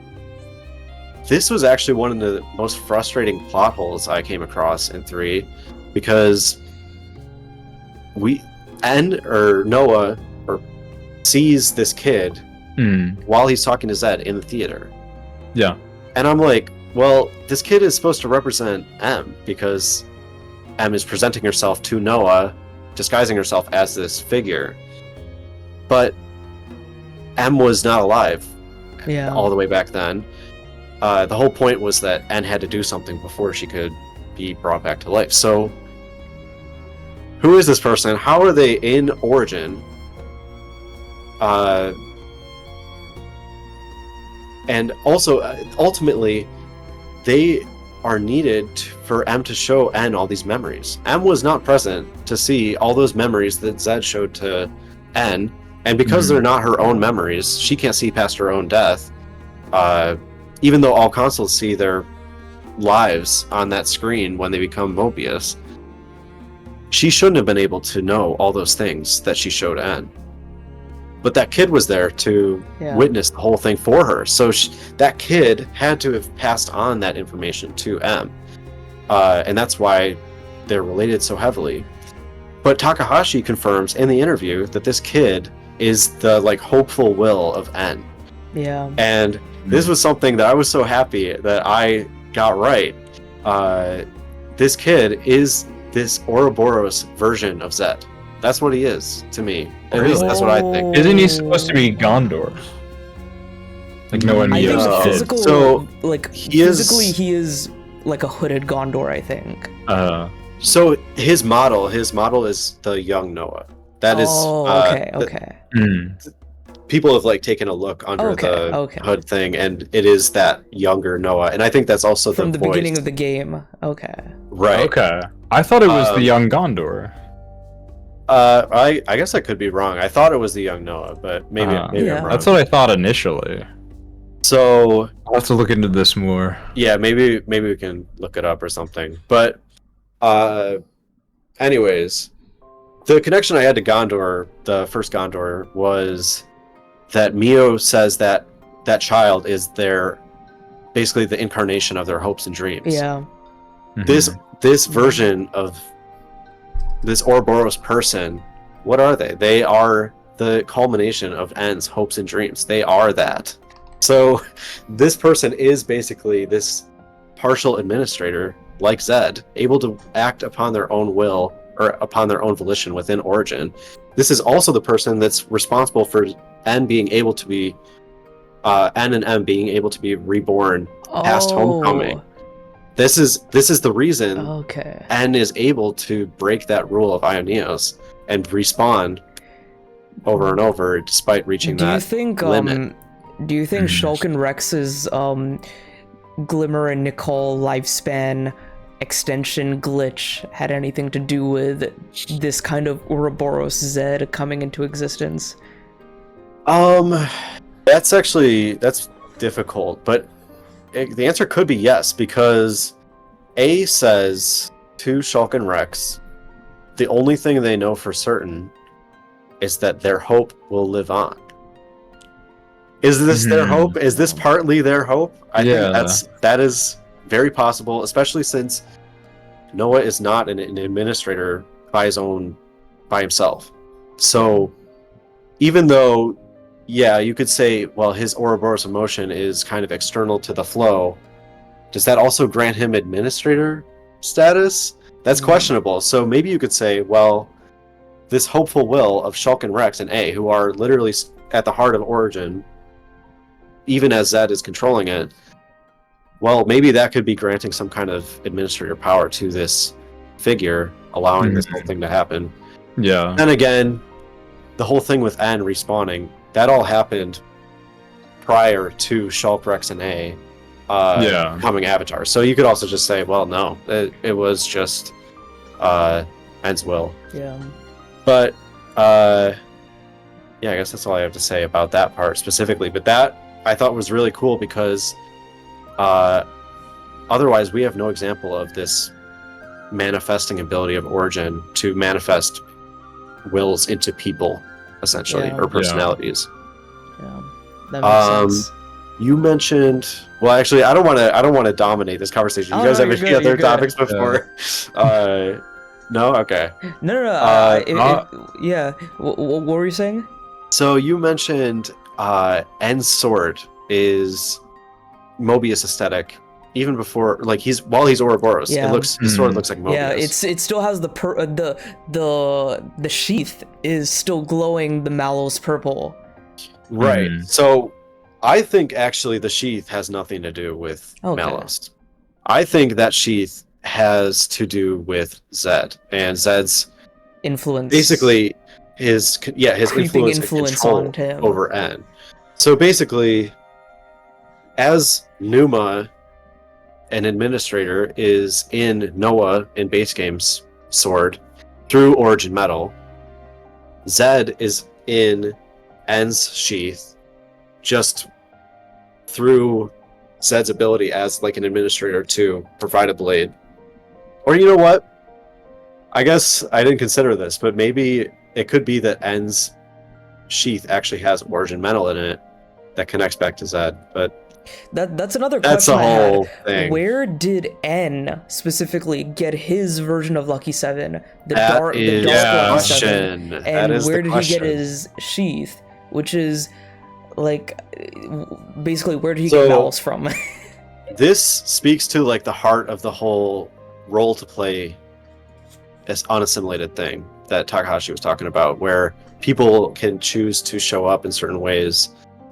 Well, this is how I think I can help. So they'll show up in some way in Ioneos. So Zed has this line, I believe it's in Future Named. he's commenting about the Sword of the End, and he's like pondering like, how on earth did N get that sword? Yeah. Zed has no idea. It's totally unrelated. So, and then he says, well, I see origin brims with the very will of those who are as unto gods. So, those who are as unto gods, I think, in this case, refers to administrators of origin. And just as Fiora has become Lucky 7, has determined that is her role in this world, I believe Logos, for whatever reason, determined his role was to be as N's blade. And so he just appeared there as N's blade. Okay. And then the sheath is Zed's influence manifested as the sheath around his blade. That makes a lot of sense, because then I think that would kind of coincide whatever they're gonna be doing next with Logos / Malos, where agreed. N kind of has this redemption near the end of Xenoblade 3. Like, you have his boss fight, and then at the end, Noah and Mio are like calling out to N and M, and they're like, "You can come back with us. You can have a second chance." But Malos is a part of that kind of redemption as well, because if he's alongside N, they're kind of going through the same character arc. Yeah. And they might pick that back up. I think this conversation is going to continue into the next game. Yeah. I think that is the only thing I can think of right now. I love how we didn't feel like we would be talking about any of this before the art book. I thought 3 was like, okay, close the book on the Klaus saga. Airtight. It's not. It's not. 3 is not this like all revealing capstone on Xenoblade. It's just not. Yeah. And I don't think there ever will be. Yeah. It's a very significant chapter in the ongoing story. It's just a marker. Like, okay, we're moving on. And Takahashi said as much in the interview. Yeah. He's like, well, I'm already on to the next thing, guys. Exactly. You guys are on all news. Kevin, you can attest to this, but I feel like the trajectory of Xenoblade's storytelling is going sort of in the same direction as Trails and Kiseki is. But a little less connected, because Sky directly connects to Crossbell, which directly connects to Cold Steel, whereas these are like... I would say that Kiseki is more like a long novel series, like how every Percy Jackson book is like in the same chronology. But there's like 5 of them, and then there's more of them that connect that are with different protagonists, and then there's like more going back to Percy later. I think honestly Xenoblade is more like Star Wars in the fact that it has like new stories, new protagonists, but things come back and return, and things are significant. And a lot of what we've been talking about, even in this podcast alone, makes me think about the George Lucas quote where he's like, it's like poetry, it rhymes. Because there's a lot of things throughout the Xenoblade games that kind of rhyme, and they're very similar, and they accentuate the same themes. Especially with but they also... Yes, and they also say more about they give like more context, and they use similar motifs to say different things in different games. I guess we can, if we're making that Star Wars analogy, I think Gears and Saga are almost like our extended universe, which still like lend into a lot of Perfect Works has 6 episodes, so I mean, maybe it's really more similar to Star Wars. It is. No, that's the thing is, I think I literally brought this up in the last video, but there's a quote from Yasumi Matsuno. Oh yeah. I don't know what him and Takahashi's relationship was, if they like were friends or knew each other, but they were definitely working at Squaresoft at the same time in the late 90s. He talked about how it was impossible to be a nerd in Japan in the 90s and not be obsessed with Star Wars. Did he work on 12? Because a lot of people I talk about, or like a lot of people who mention 12 always talk about how Final Fantasy 12 was heavily Star Wars inspired. FF12 is Star Wars, and a lot of FF is Star Wars. There's some crazy Star Wars references in FF. I didn't know that Red 13 is actually a Star Wars reference. What? Really? Yes. Because in Star Wars, you have the Red Squadron, and it goes from 1 to 12. He's an honorary 13th member of Red Squadron. That's cool. So, Yatsumi Masuno directed 12, but not all of it. He stepped out halfway, like 3/4 of the way through. With the direction that 12 went in. Yeah. Yeah. Also, Biggs and Wedge, another Star Wars reference in Final Fantasy. So, to bring it back to Xenoblade a little bit, Nishquick, you tagged me a long time ago in a conversation about the foundation or the creation of Origin Metal. Yes. And I think what that person was saying was, well, there are some aux chips in Xenoblade 2 called things like Tachyon chip. Yeah. And that's one of some other ones. arts. Right, so one of the Lucky 7 or Sword of the End arts is Tachyon Slash. And so I looked into it a little bit, and so a tachyon ended up being this like hypothetical particle in physics that is like faster than light, yada yada yada. So alright, well, it makes sense. And I think the tachyon well, I don't remember what happened, but the tachyon chip was like this like uber powerful aux chip in Xenoblade 2, so it was like one of the top ones. But I never really considered like, well, yeah, how was Origin Metal created exactly? Because, well, it has to be something common between the two worlds, because it has to come together when the worlds collide. Yeah. And so I was thinking, well, what are the properties of Origin Metal, and then how can we? Let's like look at the technologies in 1 and 2 and say, okay, well, these properties exist here, they come together in Origin Metal. So Origin Metal, first of all, is like the hardest metal in Ioneos. Well, in Xenoblade 1, one of the first things that makes the Minato even relevant is that it's the only thing that can cut Mechon armor. Yeah. So, well, okay, well, there you go. Origin Metal, well, first thing is you can say it probably is, its base is probably the same metal as the armor used on Mechonis. So, okay, well, what's another feature of Origin Metal? It resonates.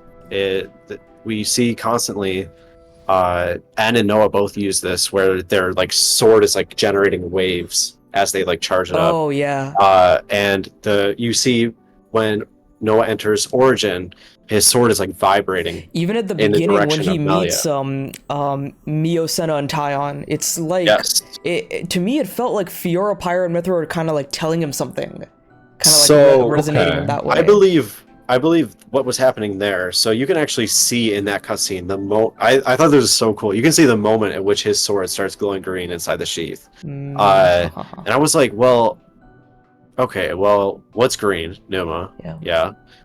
When else do we see this green color, at least in that scene? Well, the Ouroboros stone is right there. Yeah, Guernica stone. Well, what's in the Ouroboros stone? Numa, in the form of Origin Metal, plus one of the Queen's keys.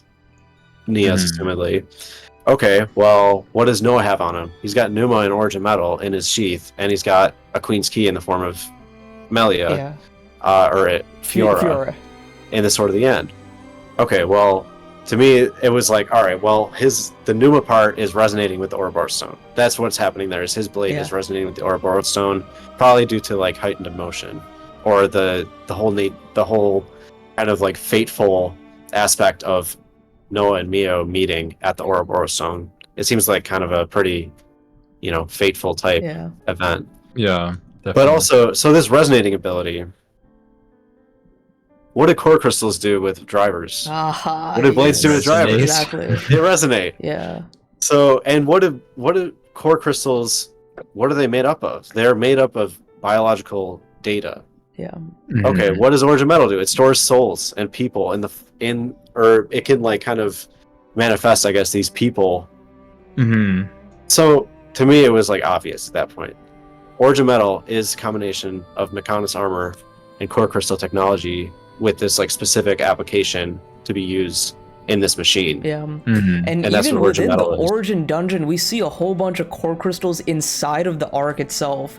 So even then, I was like, core crystals had something to do with the construction that of all I of this. believe, I honestly haven't thought about it too much because I've somewhat stepped away from Xenoblade 3 research for a bit, and I honestly could not come up for a good answer as to why those core crystals existed, because I was like, well, if Origin Metal is storing the people, what's the point of having all these core crystals in Origin? What's the point if all the people are stored? You know?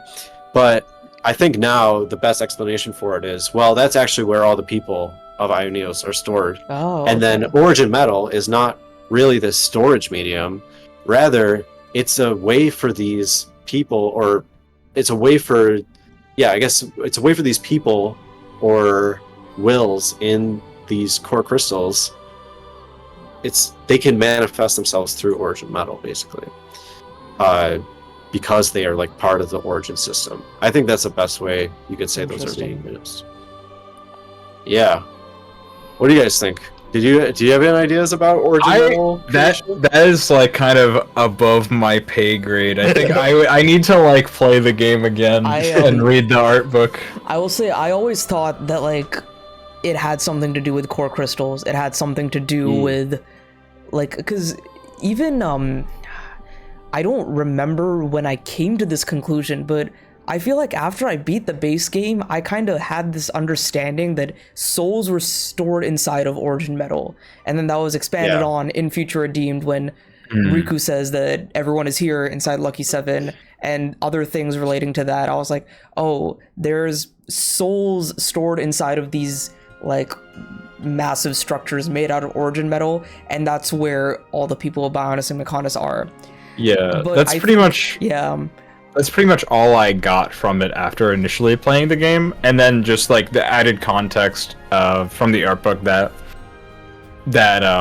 people like Fiora basically decided what they would become in the new world. But that's as far as my thought on like the Origin Metal really went. I think Jake, your explanation of resonance with drivers and blades and all that, and especially with that moment where Noah is there with the stone, I think that explains the core crystal technology well. For me, I was just like, whenever I find something confusing about Xenoblade, I like either tie it back to core crystals, the Trinity processor, or the Zohar, and I'm like, it's gotta be something like this. Because with 3, it was crazy because I was like, we can't tie anything back to the Zohar anymore or the Conduit because it's gone. So it probably has to be the Trinity processor or core crystal technology, and it's somewhere in between. That's actually that's another big thing I guess we should touch on is power. Where is power coming from in Ioneos? And it's black fog. I mean, I've that's what I've thought for the longest time. I think we can say pretty certainly that Ioneos runs off black fog, or you know. Yes, but also a whole bunch of black fog will eventually cause an annihilation moment, right? But that's just like if it's I mean, of course, the energy like there's too much of anything, it'll blow up. So so the way I see it, Origin is like this kind of like a medium that allows the opposing types of matter to get close to each other without meeting, and thus creating an annihilation event. So in this state of what I would probably call resonance, where these opposing types of matter are like really close to each other but not touching, you can harvest a ton of energy. And this is the whole point of Origin. Well, one of the points of Origin, and then also the point of the cores for interlinks and Mobius and Ouroboros forms. They are using this. That's why Mobius cores leak black fog. That's why all interlinks eventually result in an annihilation event, regardless of whether it's a single person or multiple. I remember when 3 first came out, someone described Ouroboros interlinking as like an advanced form of blade and driver resonance, and they went as far as to describe it as sort of an advanced blade eater. Like, I think I remember that. That's cool. Do you know Meeks? Meeks is like he's a Xeno lore channel, but he's not voiced. He only has text. So I always have to like pause and read his text all the time. But he was the one who said that it would have or it's sort of like a Blade and Drive Resonance, but in a higher kind of form where it's sort of like an advanced Blade Eater. And I was like, oh, that's a cool way to think about it. Yeah, I think even just the fact that they call that. I called it an interlink orb for the longest time because I didn't notice that there was actually a canonical name for it. So I was like, okay, well, interlink orb, fair enough. But N actually, I think N is the only one, as far as I know, to actually give a name to those orbs, and he calls it a core. Yeah. So, and also you can get like stuff about how Ionios works just from his description of how interlinks work.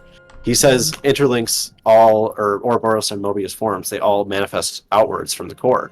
Well, what is Origin? It's a giant core for an interlink between the two worlds. So Ionios, this virtual world, as Takahashi said, it's not actually virtual, but like it kind of works as if it were being simulated in a computer. Yeah. It's being manifested outward from Origin. That means it's not. It is virtual, but it's not like digital. Exactly. Yeah. Exactly. Yeah, that's what a lot of people were kind of confused on. Like, does Ionios exist? Is it like a virtual world? Is it a digital world? It's a little bit of both, because even Melio's like, all that you've experienced is real. This is reality, but this isn't how things are meant to be. Yeah, right, exactly. I think that's probably the most important quote in this context is Melia said it's real. Yeah. It's reality. Yeah. And I mean, what would be the point? I mean, I guess, I don't know. It makes sense that it's real. Yeah. It just does. All this takes place in the span of a second. It makes sense. Yeah. And Noah and Mio remember, like at the end, or Noah especially, like has slight recollections of what happened before. That's the thing that I'm confused on, and it's something we might never know. It's like, do the people remember what happened in Ionios? I think that scene, the main game post credits, I think that's actually more of a metaphorical. Okay. I don't think it's actually a literal scene. So he doesn't actually remember. It's just kind of telling you like Mio is there. And Noah will find her eventually. I would imagine the way it is probably that everyone has this like the basal like subconscious on a subconscious level. They probably do have memories of what happened in Ionios. Yeah. But it's not like on that conscious level where, oh yeah, Mio, I miss her now because I'm all alone. I think what probably ends up happening in the new world is they don't know about each other for some amount of time, or well, they figure out probably pretty quickly after, like, okay, well, this is what happened in between. Maybe they look at like some logs in Origin or something, or well, Rex and Shulk and or A might come out of Origin when the worlds are reformed, because they probably don't need to be avatars any longer at that point. So maybe Rex and Shulk explain it to everyone. There is like a ton of different possibilities. I guess one of the things I really want to talk about was city people coming back. So my idea before artbook was, I don't think city people are going to be just plopped back into the world like everyone else. I don't think that's the case. And I think the way I came to that was just like, I feel like it's too convenient. Yeah. But I was wrong, and there were lines that proved me wrong in the game. And that was mainly Chris saying, those people are proof that the future exists. And basically proof that Mobius is fated, or it's destiny that Mobius is going to be destroyed. And the will of Ouroboros is going to prevail. But yeah, the way Takahashi said it, I think I said earlier, it seems like there's almost this island of people. Yeah. And the other way it would work, I don't think it makes sense. I think it has to be that island of people.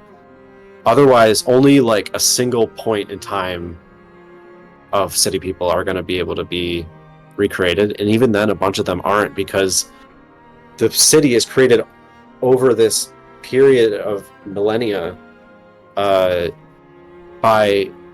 with people coming in all the time, but these people are all coming from the same time period. So that makes it logistically impossible for a ton of the city people to be like naturally reborn in the new world, because, well, these, a descendant of people that live in the present might end up having kids with someone in the present. Yeah. So that cannot happen. Gondor might still be in the new world, but her mom may or may not still be Monica. Yeah.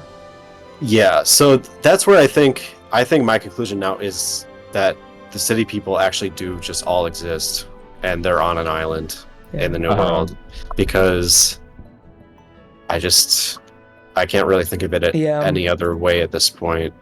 Yeah. Unless you're right in like, well, they still exist, but now they're just kind of like maybe like randomly interspersed into people's like children and stuff. Yeah. So, one final thing I can think of that I wanted to get your guys' opinion on, and this relates back to one of the videos that you made before, Jake, and it was your video about Alpha's plan, and basically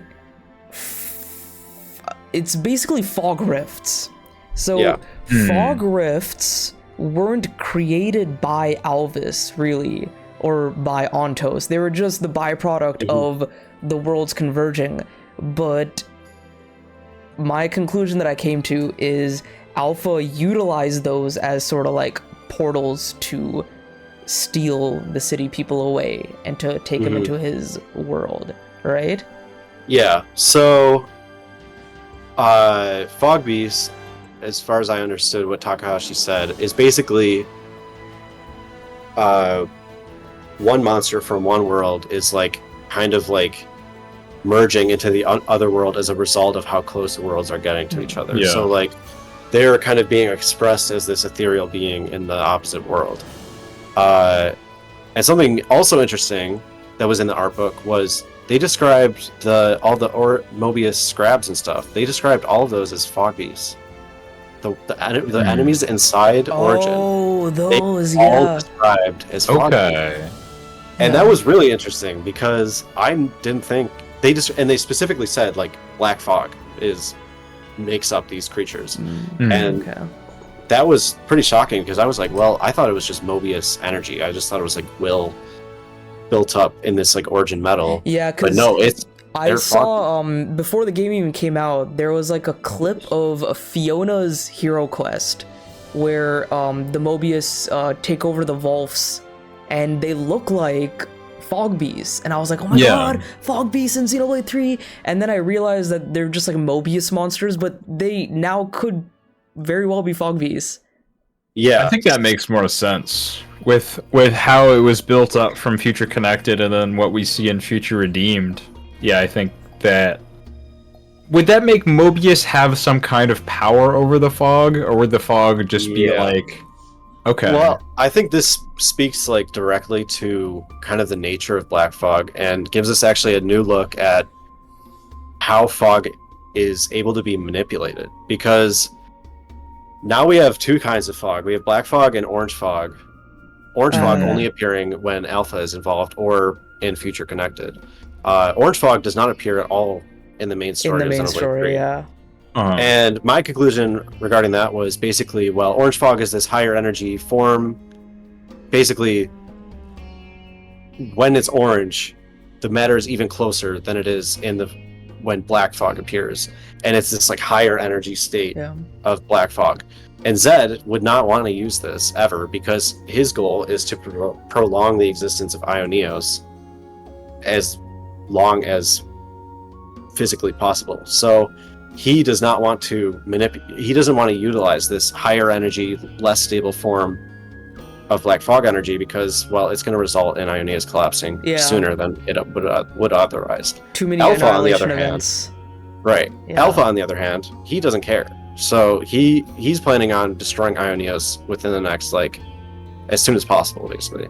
So he has no concerns about using this fog, the orange fog, as much as he can to his benefit.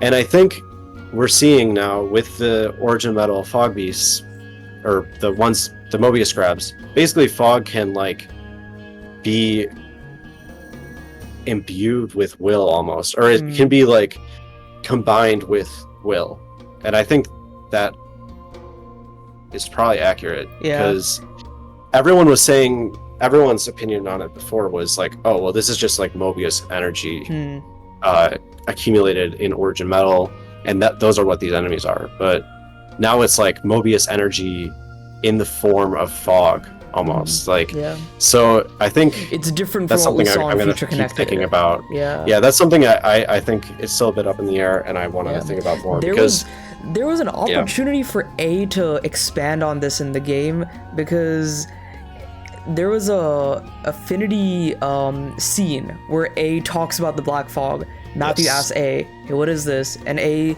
says something relating to alpha. She's like, it is a byproduct of alphas, something, but it was almost like a non-answer. Like A was trying to avoid the subject. I was like, you couldn't do this. I used this quote multiple times in one of my videos because it was like the only exposition we ever got on Fog Beasts. So I believe the quote was something like, the Fog Beasts are a sign of the strained world that the Black Fog birthed. That's what it said. So this, and Alpha is using those to his benefit, basically, is what she said, or they said. So basically, these Fog Beasts are a result of like the worlds crossing over again, and also that gives us like indication to the state of the worlds as Ionius is existing.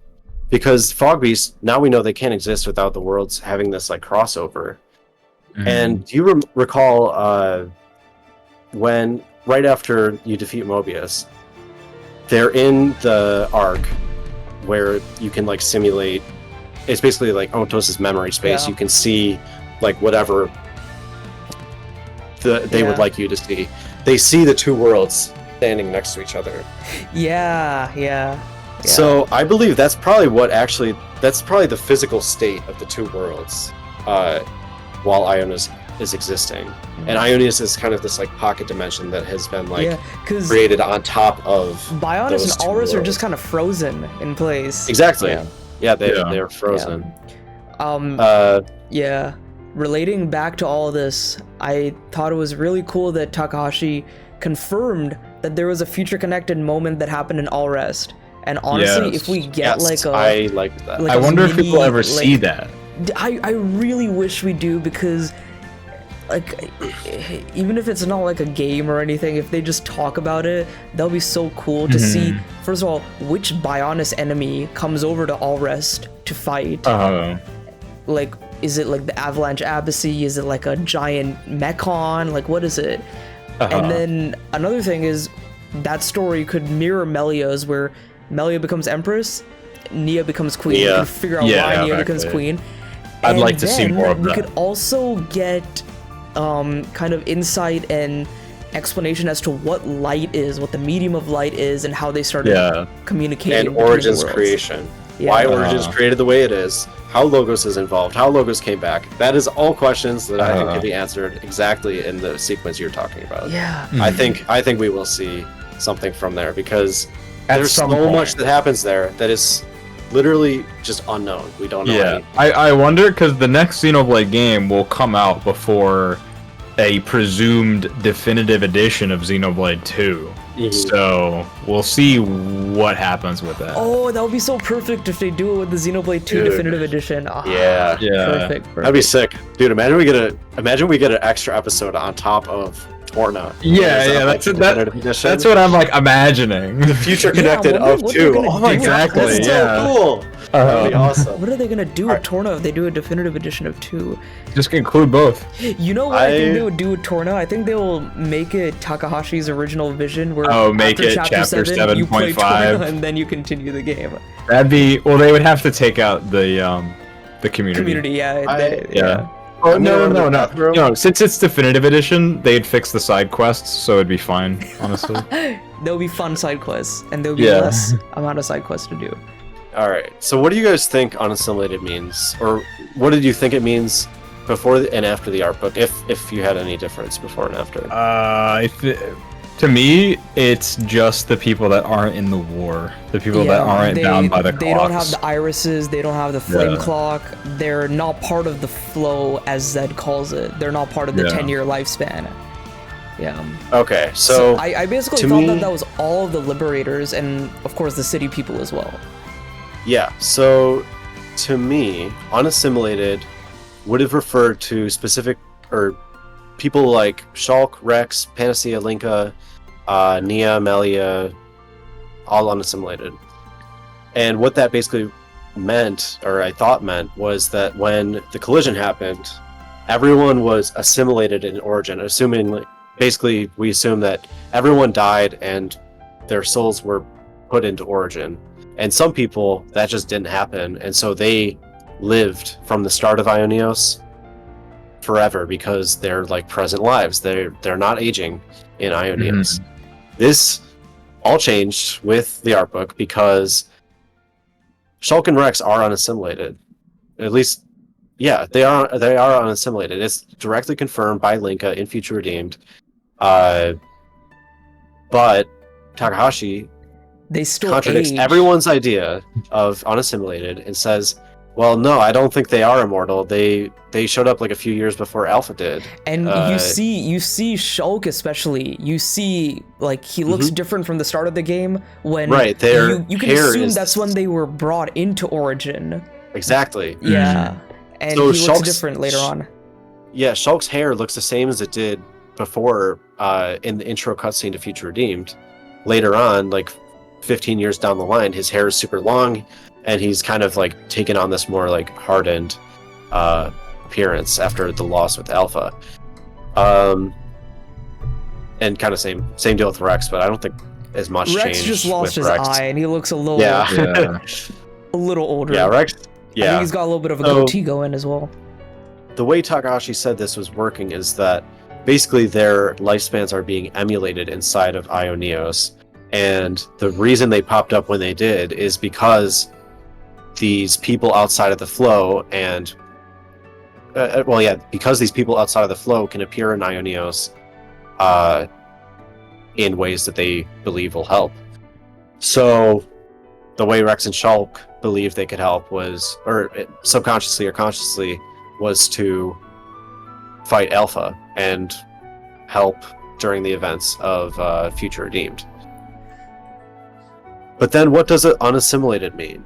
Because now that means that they, as far as the previous definition goes, we would have thought that we would have defined this as they were assimilated into Origin, and then through some like special property, they are able to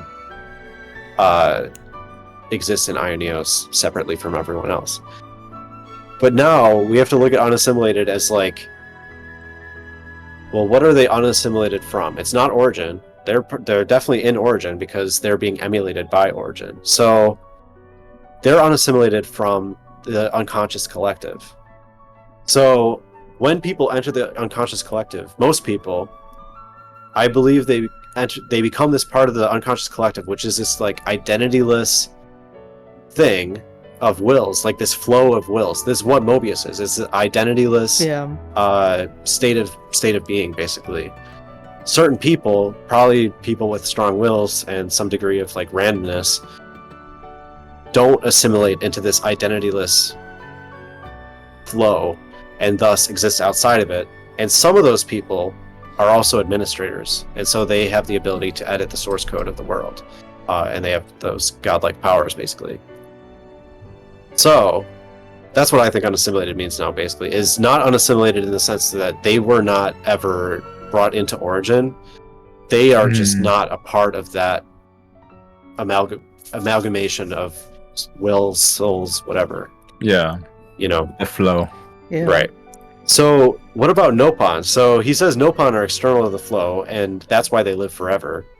So they are immortal. I think that's hilarious. So first thing about that, I was like, well, isn't that a contradiction? Because Shulk and Rex are external to the flow, but you said their lifespans are being emulated. So, well, there's a difference there.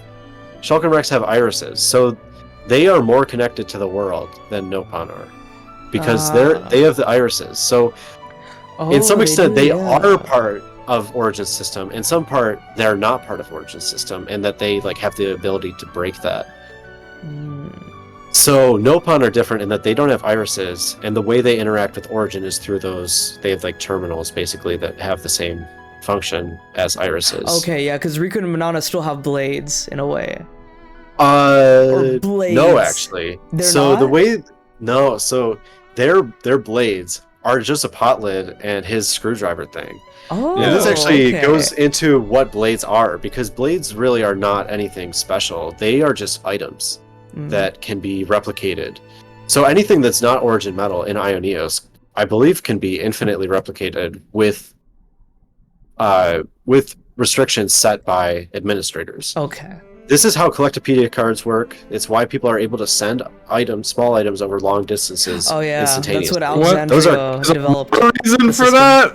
Those are actually canon. Yeah. Those are actually canon because there is a quest that acknowledges them as canon. That's so, Alexandria's hero quest, right? Yes, Yeah. it is. It's crazy. in Alexandria's colony. It's called like Ouroboros. Some person wants to do tests on Ouroboros, and to do that, to coerce them, they disable the Collectopedia card ability of everyone in the party.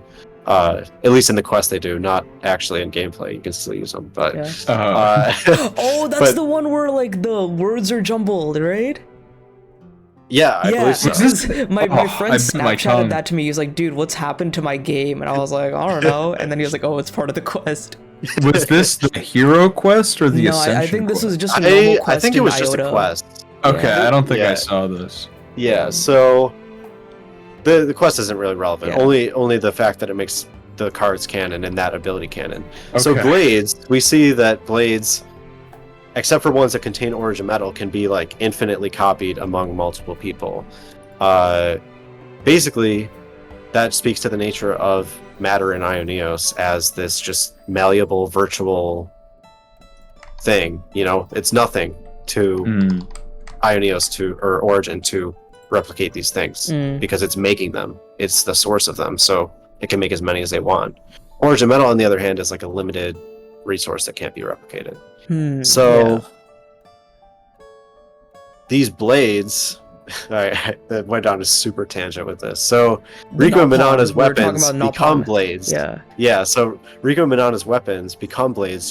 They're just items that are then replicated among multiple people. And this is also how the outfits for blades work, or classes work.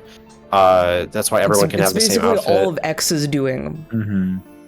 The outfits are Mobius X. There's a lower reason for the outfits.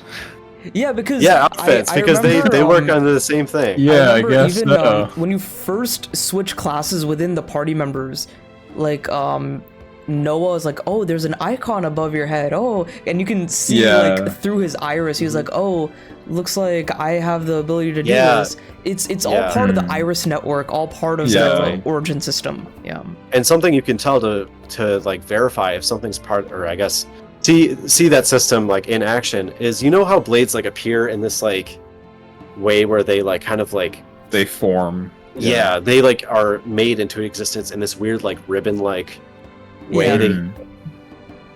That effect is also seen in interlinks and Mobius and Ouroboros forms. So those also work on the same or very similar technology as to how blades work, where it's just like kind of creating matter from. I also I love the detail that when a interlink is formed, the two party members in question are kind of in the middle because they always drop down when they exit the interlink.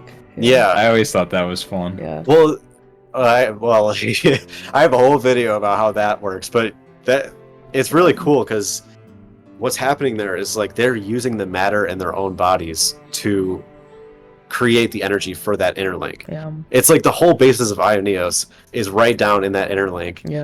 And I think it's just cool how you can just extrapolate so many things from that. Also, speaking of the iris network and everything, Xenoblade 3 has a diegetic UI. Sort of like, you know how Metroid Prime has the visors? The battle UI and the menus and like especially the navigation is all part of the iris network. It's so cool how they did awesome. that. So one more thing I want to touch on, and then I'll get right back to Nopon, is, remember I said earlier, those interlinks, Mobius and Ouroboros forms, they're manifested outwards from the core, right? Well, they use that, when they manifest, they use that exact effect I was just talking about. Okay, well, Blades also use that effect, and we've already established Origin is like the core of the worlds. So these Blades are literally the same thing. They're being manifested outwards from the core of Ioneos. So, that's that. Anyways, there's a grave for Riki. Riki's grave is in the bottom of Maktha, and now with what we know about Nopon, who are immortal, that means he either died in Ioneos or he died before Ioneos came into existence. I think he definitely died in Ioneos. I don't... There's only like 20 years in between the ends of 1 and 2 and 3, and I just think it's really unlikely he would have just died for no apparent reason. Yeah, he wasn't that old. Sad, especially with Riku being his son.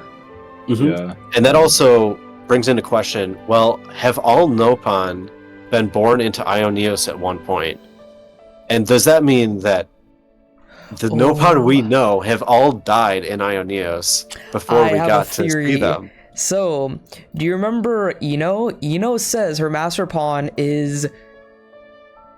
I forgot his... they give a name. She references her master pawn by name, and it's not someone we knew in Xenoblade 2. But the name sounds like Tora's dad. So, that master pawn could be Tora's son, and if... Oh yeah, it probably is, actually. Yeah, because it's not Tora. And when you were talking about... like, this is kind of similar, like, with Nopon and stuff. The idea of Tora having a son... Yeah. is, that's like, funny. scary to me. Yeah. But you were talking about Origin admins and all that stuff, right? Would Tora be considered an Origin admin? I mean, like, not part of what we know, but, like, him being part of the I mean, of course. So he has no relation to... Exactly. You got it, Nishquick. So, the difference between someone who is just external to the flow versus someone who is an administrator is that all the administrators, except for people like Zed, like, those people who are, like, just wills, everyone else is either part of the Trinity processor or they're a Monado has wielded a Monado. Right, has wielded a Monado from the Trinity processor. But Tora only wields Poppy. Yeah. Right, Tora has no direct relation to the Trinity processor, and also he's Nopon, so he's just by default external to the flow, which doesn't mean he has godlike powers, it only means that he's external. Yeah, so. I just love that picture of Nia and, like, the 3 wise men, like the hooded people, and then Tora just there. I was like, so Tora... I've seen this.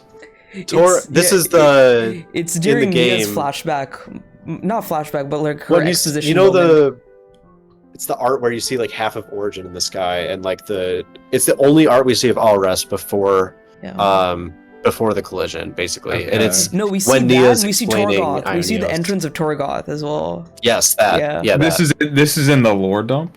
This is in the lore dump at the Cloud Keep. Okay. Yeah, okay. As Nia's telling you about all the stuff about Origin. So, Tora, I think he probably was in Ioneos because of the Cloud Keep. The Cloud Keep doesn't really make that much sense to exist in Ioneos. Unless it's Dromark. I don't know about that. Some people say it's Dromark. Into Ioneos's... It could be. It's so big, it's possible, though. It could be if... I think that is possible only if the Cloud Keep has Origin Metal as part of its like basal properties. It looks like that's definitely possible. So yeah, it's definitely possible. And if that's the case, I would say Dromark is the Cloud Keep. Because Dromark's will would be to protect Nia. You see like the tiger head. Yeah, and that would actually explain or give an alternate explanation for what I think the Cloud Keep came into being from if it's not Dromark, and that would be Tora made it, and he made it to like after events in Ioneos happened, because it doesn't really make that much sense for this like separate part of the castle to have been built before the collision of the worlds. It doesn't make sense that Nia has this like sleeping chamber. It doesn't make sense that like this poppy generator poppy thing is there too. Those don't have purposes really outside of things in Ioneos. So I would think that maybe Tora had a hand in designing those things, or it could be the case that Dromark made it come into an existence because that's Dromark's role. You know, I really think maybe you're right about that. So. Both could be possible. Yeah. To some extent, yeah, it could be both. Well, that's about all I wanted to say about Not Fun. Do you guys have any more thoughts about that? Yes. Well, before that is evidence on Numa. Are you guys looking at my screen? Yeah. I'll pull that up right now. Hold on. Yeah. Okay. So one of the things that I really liked seeing in the art book was they said the Sword of the End is the strongest defense, the Sword of the End is the strongest offense, and the Gauntlet is the strongest defense. Oh, okay. Yeah.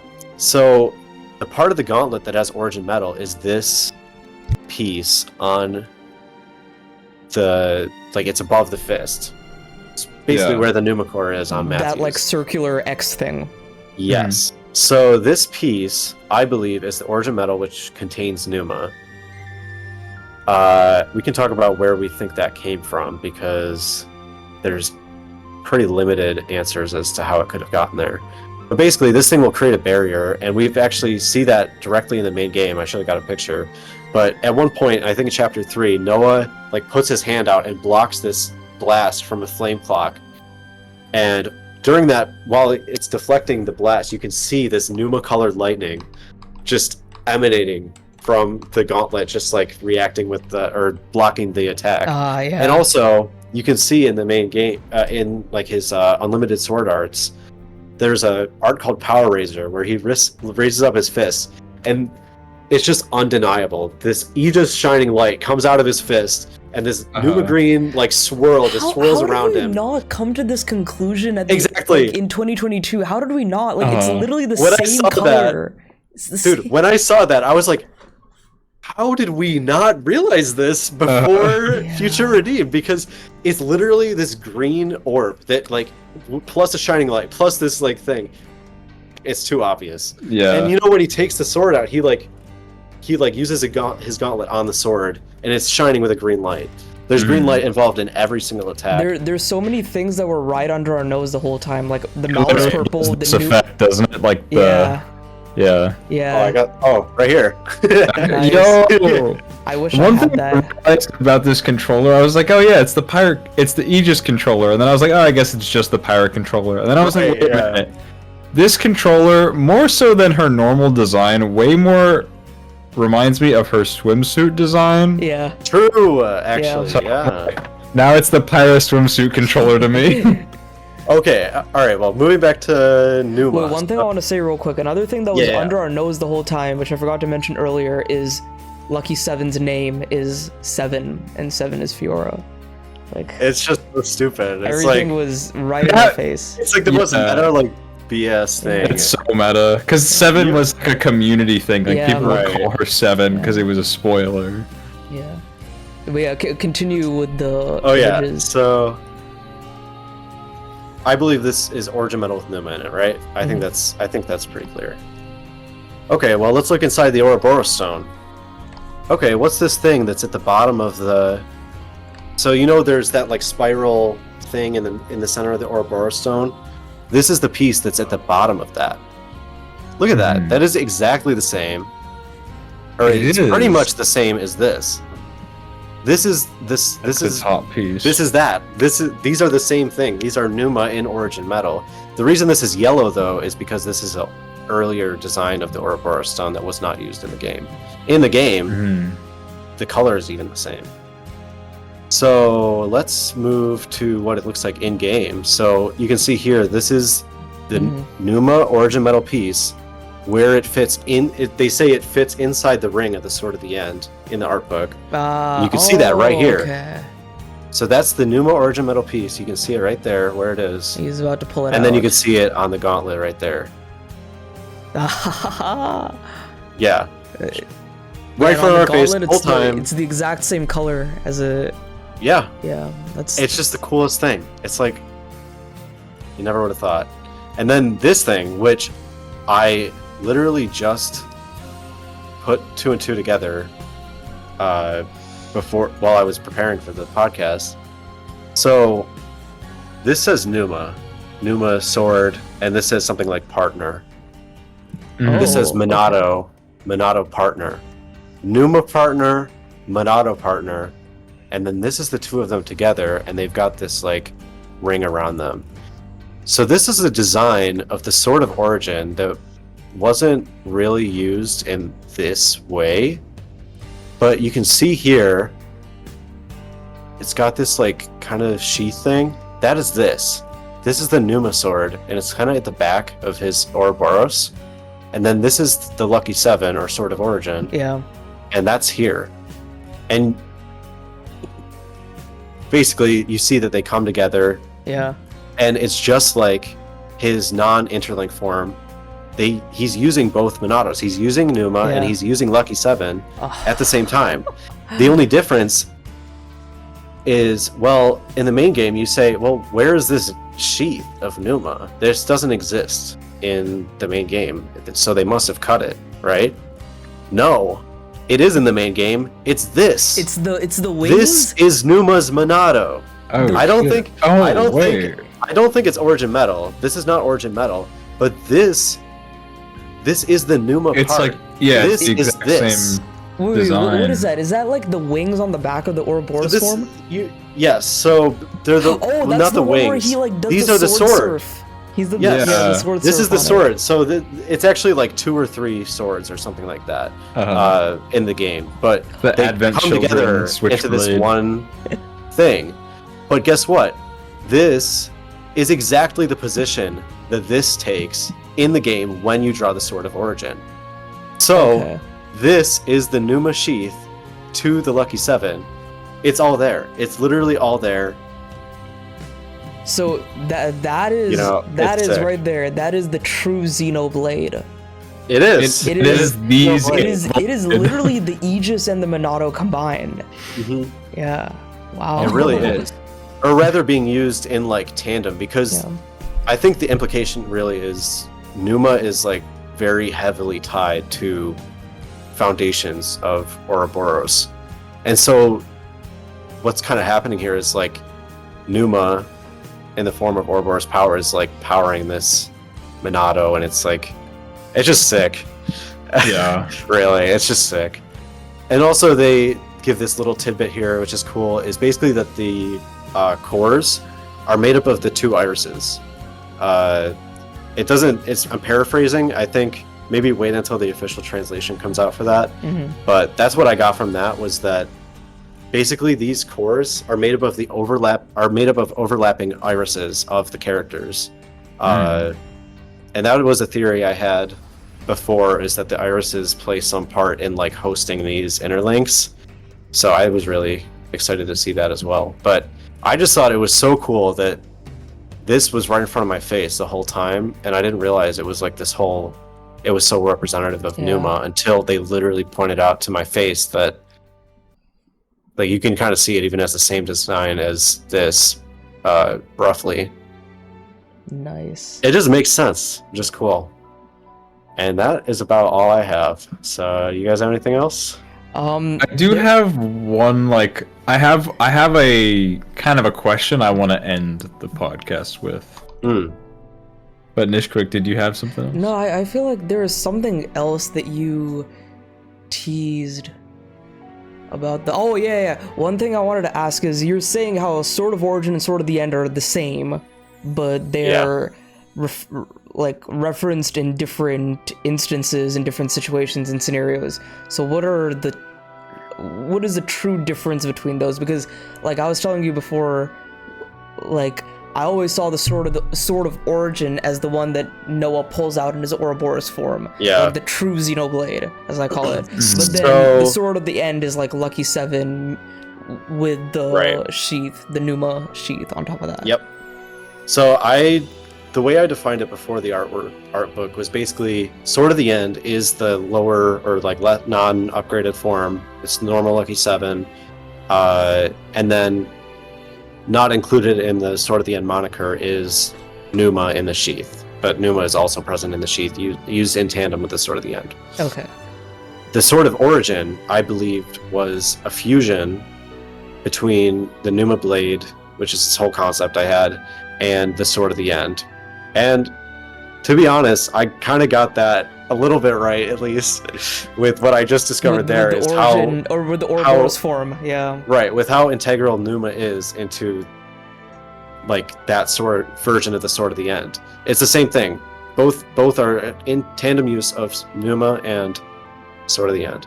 So the real difference, the way I defined it before, and I think this still applies now, is the Sword of Origin is used when the user is like at the peak of their respective ideology. So Noah only was able to draw the Sword of the End, or Sword of Origin, after he like obtained the full power, or realized the full power of Ouroboros, realized that he's free basically to do what he wants. After that confrontation with M. Yeah. And at that point, only, he is able to draw. Yeah, because N's response is like the Sword of Origin. So he says something like, "Oh, so you're gonna end it all, Mobius, Ionios, everything that exists," or something. Right, because at that moment he has power that rivals Zed. That is, you know, he has full administrator powers at that point with the Sword of Origin. Yeah. And I mean, the thing is, there's actually not that much difference between the Sword of Origin and the Sword of the End. They're actually just the same thing. Riku says this exactly, is that they're the same thing, just kind of in a different form. What matters is what's inside your will. Yeah. You know, said it a million times, basically. The crux of it lies within the person using the sword. Yeah. And then on N's side of things, he only uses his Sword of Origin at that point after he gets defeated at Agnes Castle and M merges her wills with Mio. And at that point, he is at the peak of his despair. He's at the peak of his Mobius emotion, because at this moment, he is yearning more than he ever has to have his desired reality back. Yeah. And so, just as Noah was at the peak of his Ouroboros resolve there when he drew his Sword of Origin, N is also at the peak of his Mobius resolve or will when he is using the Sword of Origin. And actually, one last thing about that is cool about his Sword of Origin, I touched this on one of my videos, is the sheath for his Sword of Origin. There's no sheath for, well, actually, now we know there is a sheath for Noah's Sword of Origin, but N's Sword of Origin directly has the sheath on it all the time, and he doesn't use it in an interlink form, so it doesn't have this Mobius core in the middle of it. Or rather, the Mobius core comes in the form of just this like infinity symbol. So, I mean, what we have there is basically like Logos or Malos, Sword of the End, fused with, I believe, his sheath. So, you know, the Mobius like node on the sheaths, it's like the infinity symbol is on all of them. Yeah. I think that is basically what that infinity symbol in N's Sword of Origin is. So whatever role that plays, I believe it plays kind of like a slave generator role, where it like draws power from his Mobius core. I think that's the role. Who knows? I believe that piece plays the same role. And then the sheath has a node that is completely unique, and the only time you see a node like that is on X's staff that has a Zed's power used in Chapter 5 and Chapter 6. So, the fact that that's the only other time we see that node tells me that, okay, well, that's a special node that denotes direct, like, access of Zed's abilities. So his sheath is basically, again, it's this representation of Zed's complete and utter control over him, along with Zed basically just giving him all the power he can to defeat Ouroboros. All on top of already the Sword of the End and his Mobius blade fused. So it's just really cool when you get down in the details and just see like, it's just insane. They don't talk about any of this. This is not mentioned at all. This is not mentioned at all in the entire game. But Numa in Nova's Gauntlet is never mentioned. Never. Not even referenced. Yeah. It's literally, it's like totally... It's just for us to find out. It's for us to excavate. That's a lot of a lot of people had that issue with 3. I remember, especially when the game came out, they were like, honestly, none of this is explained, and it doesn't tie in the games as well as it should. And where are the callbacks? Where are all the people that we were expecting to see? The things we know? Yeah, like where Pyre and Mithra, where are Rex? And like, of course, the callbacks came in Future Redeemed. More explanations came in Future Redeemed. But I think, like, my response to a lot of that was like, a lot of this lore is there. We can extrapolate and theorize and come to like solid, substantial conclusions ourselves. But the vagueness of it allowed them to expand on the story of Ouroboros and of Xenoblade 3, of Noah, Mio, Lanz, Uni, Taion, Senna. Yeah, because it's not getting bogged down with lore details, even though they're so plentiful. True. Yeah. Yeah, because imagine trying to explain this in the game. It's a bit like, how the hell would you? And people already say 3 has pacing issues, which I don't agree with, but other people had that issue. I think the vagueness argument of Xenoblade 3 is fair. I mean, how many hours have I spent thinking about this stupid game? It's like, this game is like stuck in my head. It's like, it's stupid. I can't stop thinking about it. I literally can't help myself. That's why I made the channel. So,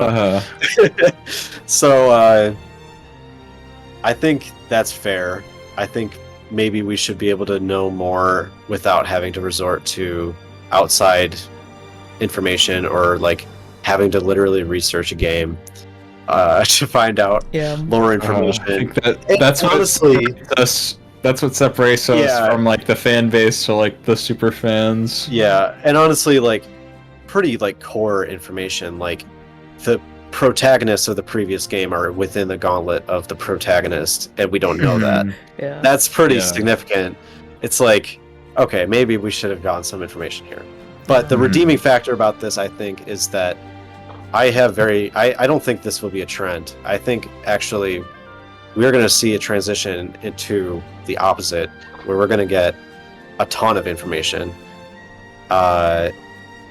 And honestly, this might have been a problem in X, where they had so many information dumps. So much, dude. Like, the Affinity quests, the normal side quests have so much lore in that game, and I still cannot keep up. Like, I started replaying X just last week, and I've been enjoying it so much because now I'm so prepared to write down everything. I already have a document, and I'm taking notes on literally everything. So I'm very excited to find out all the secrets that X has to offer, and apply that. Because me and Kevin are gonna do for Gears. We're like, you should. I'm gonna do that for Gears after I finish reading Perfect Works. I need to take notes on every game I play, but I haven't really committed to that yet. I recommend after finishing Gears, at least read I mean, you don't have to study it like I do, but you should read Perfect Works, or just I have a physical copy of it.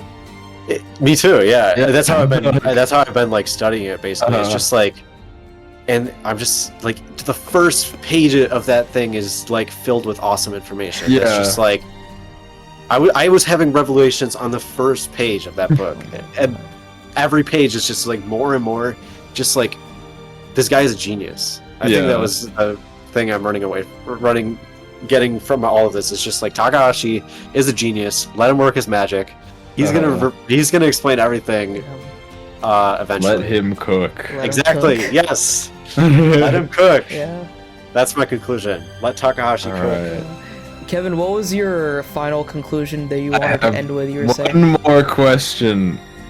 What do we think Xenoblade 4 will be called? Other than Xenoblade 4. You already know what I think it's going to be called, but I want to hear what Jake has to say. I have an idea, and there's one other title I want to point out that someone else said. Yeah. So, Nishkrik, do you want to introduce it? Okay, well, mine is, if they're introducing Xenosaga stuff, I think it's going to go in a particular direction, but I will preface by saying this. Xenoblade is the name, and Xenoblade Chronicles is a Western-only name thing. In Japan, it is just Xenoblade. Xenoblade Definitive Edition, Xenoblade 2, Xenoblade 3. Whereas here, it's Xenoblade Chronicles Definitive Edition, so on and so forth, right? I think they're going to ditch the Chronicles and add a universal subtitle but they're going to keep Xenoblade because of the brand recognition, because they want people to be like, that's Xenoblade, that's the Pyra and Mithra Shulk game with the sword. So my thing is it's going to be called Xenoblade Saga. Xenoblade Saga 2, Xenoblade Saga 3. That would be insane. Yeah, I can imagine the fan base Imagine having people's like reactions. Imagine people's reactions to that. Yeah. Or I have a Xenoblade 4, friend. but I have a friend who consistently refers to the next game as Xeno Saga 4. Yeah. A lot of Saga fans feel that way, that they're going to, whatever the next game is going to be, it's going to be a Xenoblade 4 and it's going to be a Xenosaga 4. I think people are sleeping on X. Yeah. I think X is so insanely slept on. I'm saying play X. Everyone should play X right now because it's going to be relevant, and it's already relevant. What if the next game is Xenoblade X2? It could be. It Could be X Definitive Edition with the expansion. I think It will be actually, because it's coming up on 10 years. That'd be awesome. Don't know what happens at the end of X, but I've been told numerous times that it ends on a massive cliffhanger and it needs a sequel. So I think a sequel is coming because Takahashi said he wants to make it himself. It was during the release of Torna. He wrote a message saying, I want to continue making games such as Xenoblade 3 and Xenoblade X's sequel. So something I was told was that, well, Xenoblade X was being developed at the same time as Xenoblade 2. And there are some interesting things in X specifically. Like, one thing is the Blade acronym in Japanese. For some reason in English, they totally nerfed this acronym. It's the I know where this is going. Yeah. So Especially the with Japanese artbook. acronym for Blade, the main organization of NLA and X, is Beyond Logos Artificial Destiny Emancipator. Yeah. What is an artificial destiny emancipator? It's a Monado, okay? We're not kidding anybody here. Our artificial destiny emancipator is a Monado. It breaks the artificial destiny, the future. Yeah. What is Logos? We already know what Logos is. Yeah, it's crazy because it's nuts. It's completely beyond. different. What is beyond Logos? That means Logos was already involved. So, that's what I'm saying. And also it's about completely the different in final, English. It's like Builders of a Legacy. after the destruction of Earth. Yeah. It's totally different. Totally nerfed, like I said. I don't trust. Well, they have to retcon. They might, because if they re-release it, they can change it. I'm gonna say that they're not gonna have to retcon a single thing. I think that this is all planned. I don't think this is a thing where they're gonna have to go back and change things to make it fit. No, but what if they change the acronym in English? Oh well, actually, yeah, you're right. That will be a retcon. You know what they should do? They should redub the game, make everybody British. I think everybody would be much happier with that. Well, I somehow cannot imagine British with NLA. I don't know. It's NLA. I don't know. Would New Los Angeles make sense with a bunch of British people? Oh, that's the future. America is there you go. Yeah. So about the, I'll say the title, I think, for Xenoblade 4 and also the final cutscene of X you're talking about. So I think the final cutscene of X is the most definitive proof that X is canon, or that X is related to things we already know about. I think, Nishquig, you are going to see that when you finish X, and I want to be there when you got to finish that on stream. Because, dude, it's... Okay. Mira is Aeneas, I have no doubt in my mind. So, what I think for the future of the series, I think we have not seen the last of the Conduit, or the last of Zohar. Yeah. In Perfect Works, basically the thing that triggers episode 6, without going into too much detail, is the return of... Or it's like Deus is going to return to the main star, which is Earth. It's this whole thing. Okay. But eventually Zohar disappears for a long time and it's eventually found again in space. If I'm right about Perfect Works, and Xenoblade is really just a part of Perfect Works this whole time, Zohar comes back. Conduit comes back elsewhere in the universe. So Yeah. I think maybe Xenoblade 4 Return of Zohar, Return of the Conduit. You know, do you either Cool of you if they guys actually have... gave it like a cool subtitle. Yeah.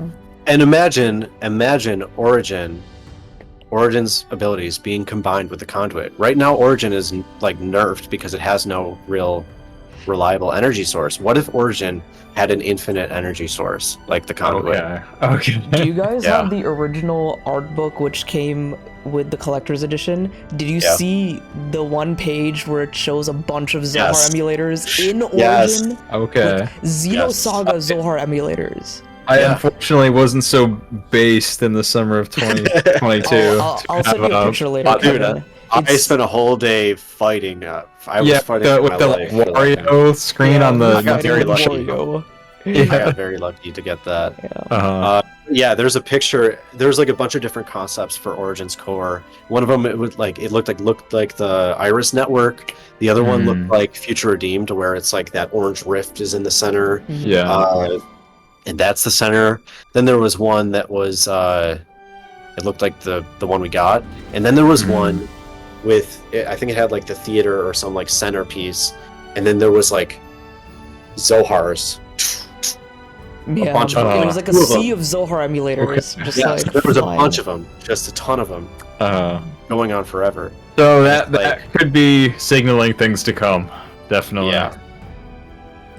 Yeah, I think it also just speaks to like the ability of Origin to kind of mimic the Conduit in that it has an extremely strong power source, but that power source, unlike the Conduit, is not infinite. So with both Origin and a new Zohar at play, that's gonna lead to some crazy shenanigans. Yeah. And maybe something like Mira even. Yeah, it's something about this Xeno series that'll eventually lead to Xenoblade 10. Yeah. We'll see. Well, hopefully I hang on to my mind. Xenoblade 10. In 10 years, we're no longer going to be calling it Xenoblade X. It's just going to be Xenoblade 10. Xenoblade 10. They're just going to come out with Xenoblade 10. No one calls after it Final Xenoblade Fantasy 9. X. After Xenoblade 9, they're just gonna re-release Xenoblade again for a third time. That's when X is gonna release on the Switch 4. Yeah. Yeah. I like that there's really only 2 consoles or 3 consoles in between. In between like 8 or 7 Switch games. Yeah. The Switch 2 is gonna be like the next like 20 years. Because how long has it been? Switch 1 is like 8 years now? It'll be 8 years. Yeah. Jesus. Think, yeah. Oh my. Any final statements, comments? One thing is shout out. It's the 20th anniversary of Xenosaga Freaks. Oh wow. Today. Oh, wait, hold on. Yeah, it came out because Japan's a day ahead, so it came out 28th of April 2004. It's a mobile game, right? Like a No, flip phone it's game? a PS2 game. Oh, it's PS2. Okay. Yeah, it's like a visual novel. Which one is the mobile game? That's like I have a copy right here to commemorate. Pied Piper is the mobile game. Xenosaga Freaks. The best Xeno series game. I have it. I secured it. That's so based. Wow. Happy 20th anniversary. Happy I keep getting that 20th mixed up with Pied Piper. Yeah. Pied Piper is the mobile game. Yeah. Thank you for having me on. This is a really fun conversation. I've been dying to talk about this, and I feel like even in this conversation, I felt like I learned something. Yeah, so. I was very excited to have you on because, of course, when we had the idea of the Conduit Cast, we had an idea of a few guests we wanted to bring on. You were definitely one of them. And then on the lead up to the art book stuff, where so much lore is coming out. Then you were making your video, and then you kind of scrapped your video, and I was like, you coming on to this will kind of probably give you a warm up refresher, kind of all that stuff. It definitely gave me an opportunity to collect my thoughts on everything. I wasn't even bothering really to look super deeply into the art book because I wanted to move on, or try and move my focus on to X and the older Xeno series games, but I feel like this was definitely helpful for me to like come and take a second look and most definitely try and summarize some things. So yeah. Yeah, sorry, what were you saying? I hope that this episode shows our audience the breadth of discussion and like diverse topics that this podcast is gonna be, because we're going all over the place. Yeah, you guys got to have me back on after Nish Quick finishes X. I'm forcing you, Kevin. You're gonna play X. You're gonna play Gears. I play it. I have it. You have it now. You just gotta do it. I promise you can do it. I can't escape it. Yeah. You just gotta play it. I'm very excited for Gears. The thing is, Gears, I've been putting it off for so long. Ever since I beat 3 in 2022 August, I was like, I'm gonna play Gears. And I just never got around to it. Now, I have no excuse. I will just say I have it on here, so I'll play it on here. Yeah, I have a good way to play it now, so I definitely want to do that soon. But yeah, thank you, Jake Xeno, for coming on. It was a lot of fun. Yeah, it was a lot of fun. Yeah, I just wanted to analyze and talk about this art book for forever, and it was a lot of fun. And this is just the interview and some like art book stuff, but yeah. But yeah, I think that about does it for this episode. The official episode 1 of the Conduit Cast. This is congratulations. Yeah, this is approaching 3 hours, if not more. I think it'll be a 3-hour show. Wow. It's a behemoth. Well, thank you to everyone watching, and a big, huge thank you to everyone who watched the whole thing and stuck with us. End. Yeah, true Xeno some cool stuff. There's just so much here, man. So much. But yeah, be sure to give the video a like, subscribe for more content like this, and give a follow and subscribe to Xeno. His channel and social media will be in the description below, and also Kevin's protagonist channel and mine, Nish Quick Pops. All links and even like the art book information and the interview will be in the description. And yeah, this is the Zohar boys signing off, or the Trinity Processor signing off. Yeah, later guys. See ya.